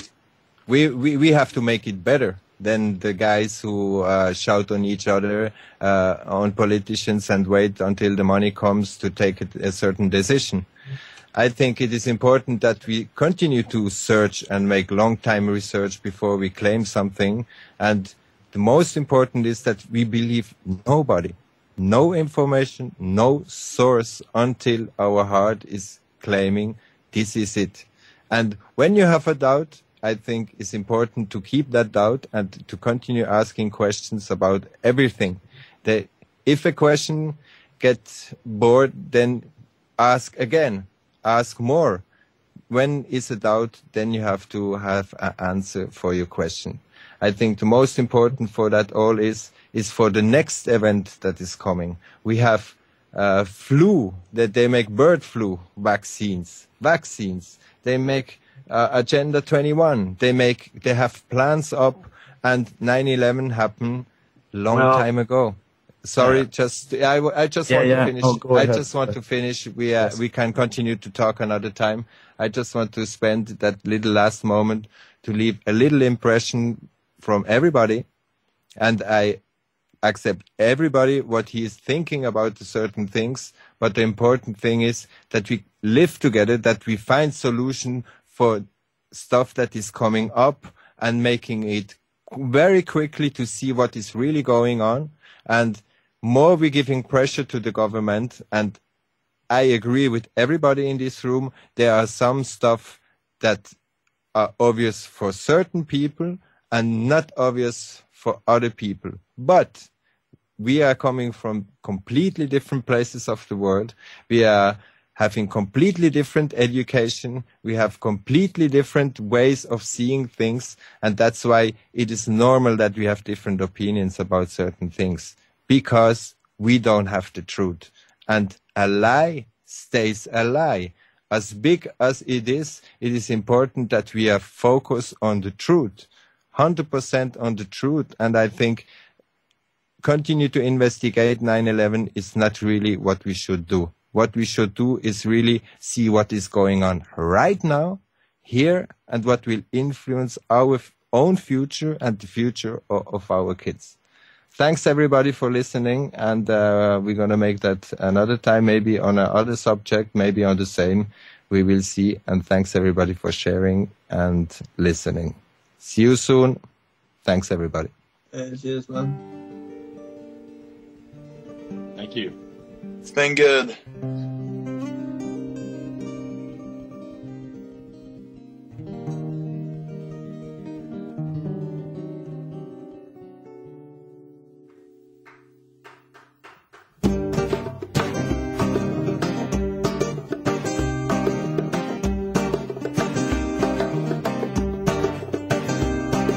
Been listening to lies all my life. Time to turn off that road. Join the side of justice, free from remote control. Radio independence, get the real news. Listen to the free radio, make up your mind and choose.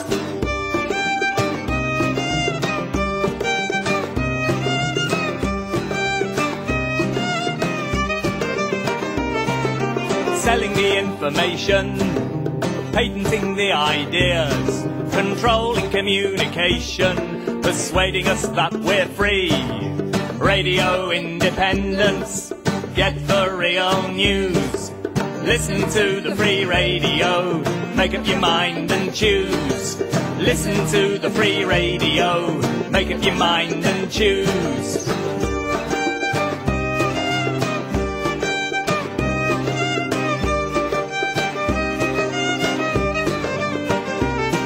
If you don't want to wear a barcode, you don't want your genes on file, if you don't want the voice of America, you've got to retune the dial to Radio Independence.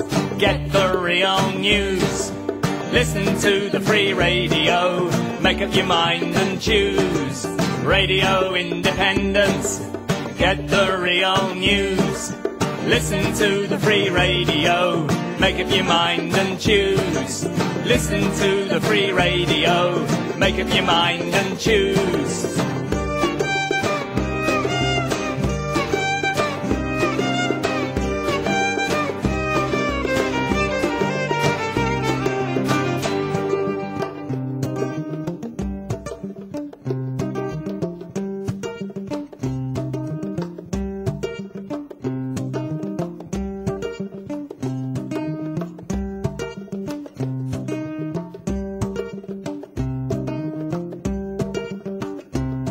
When at last the people are free to be who we want to be.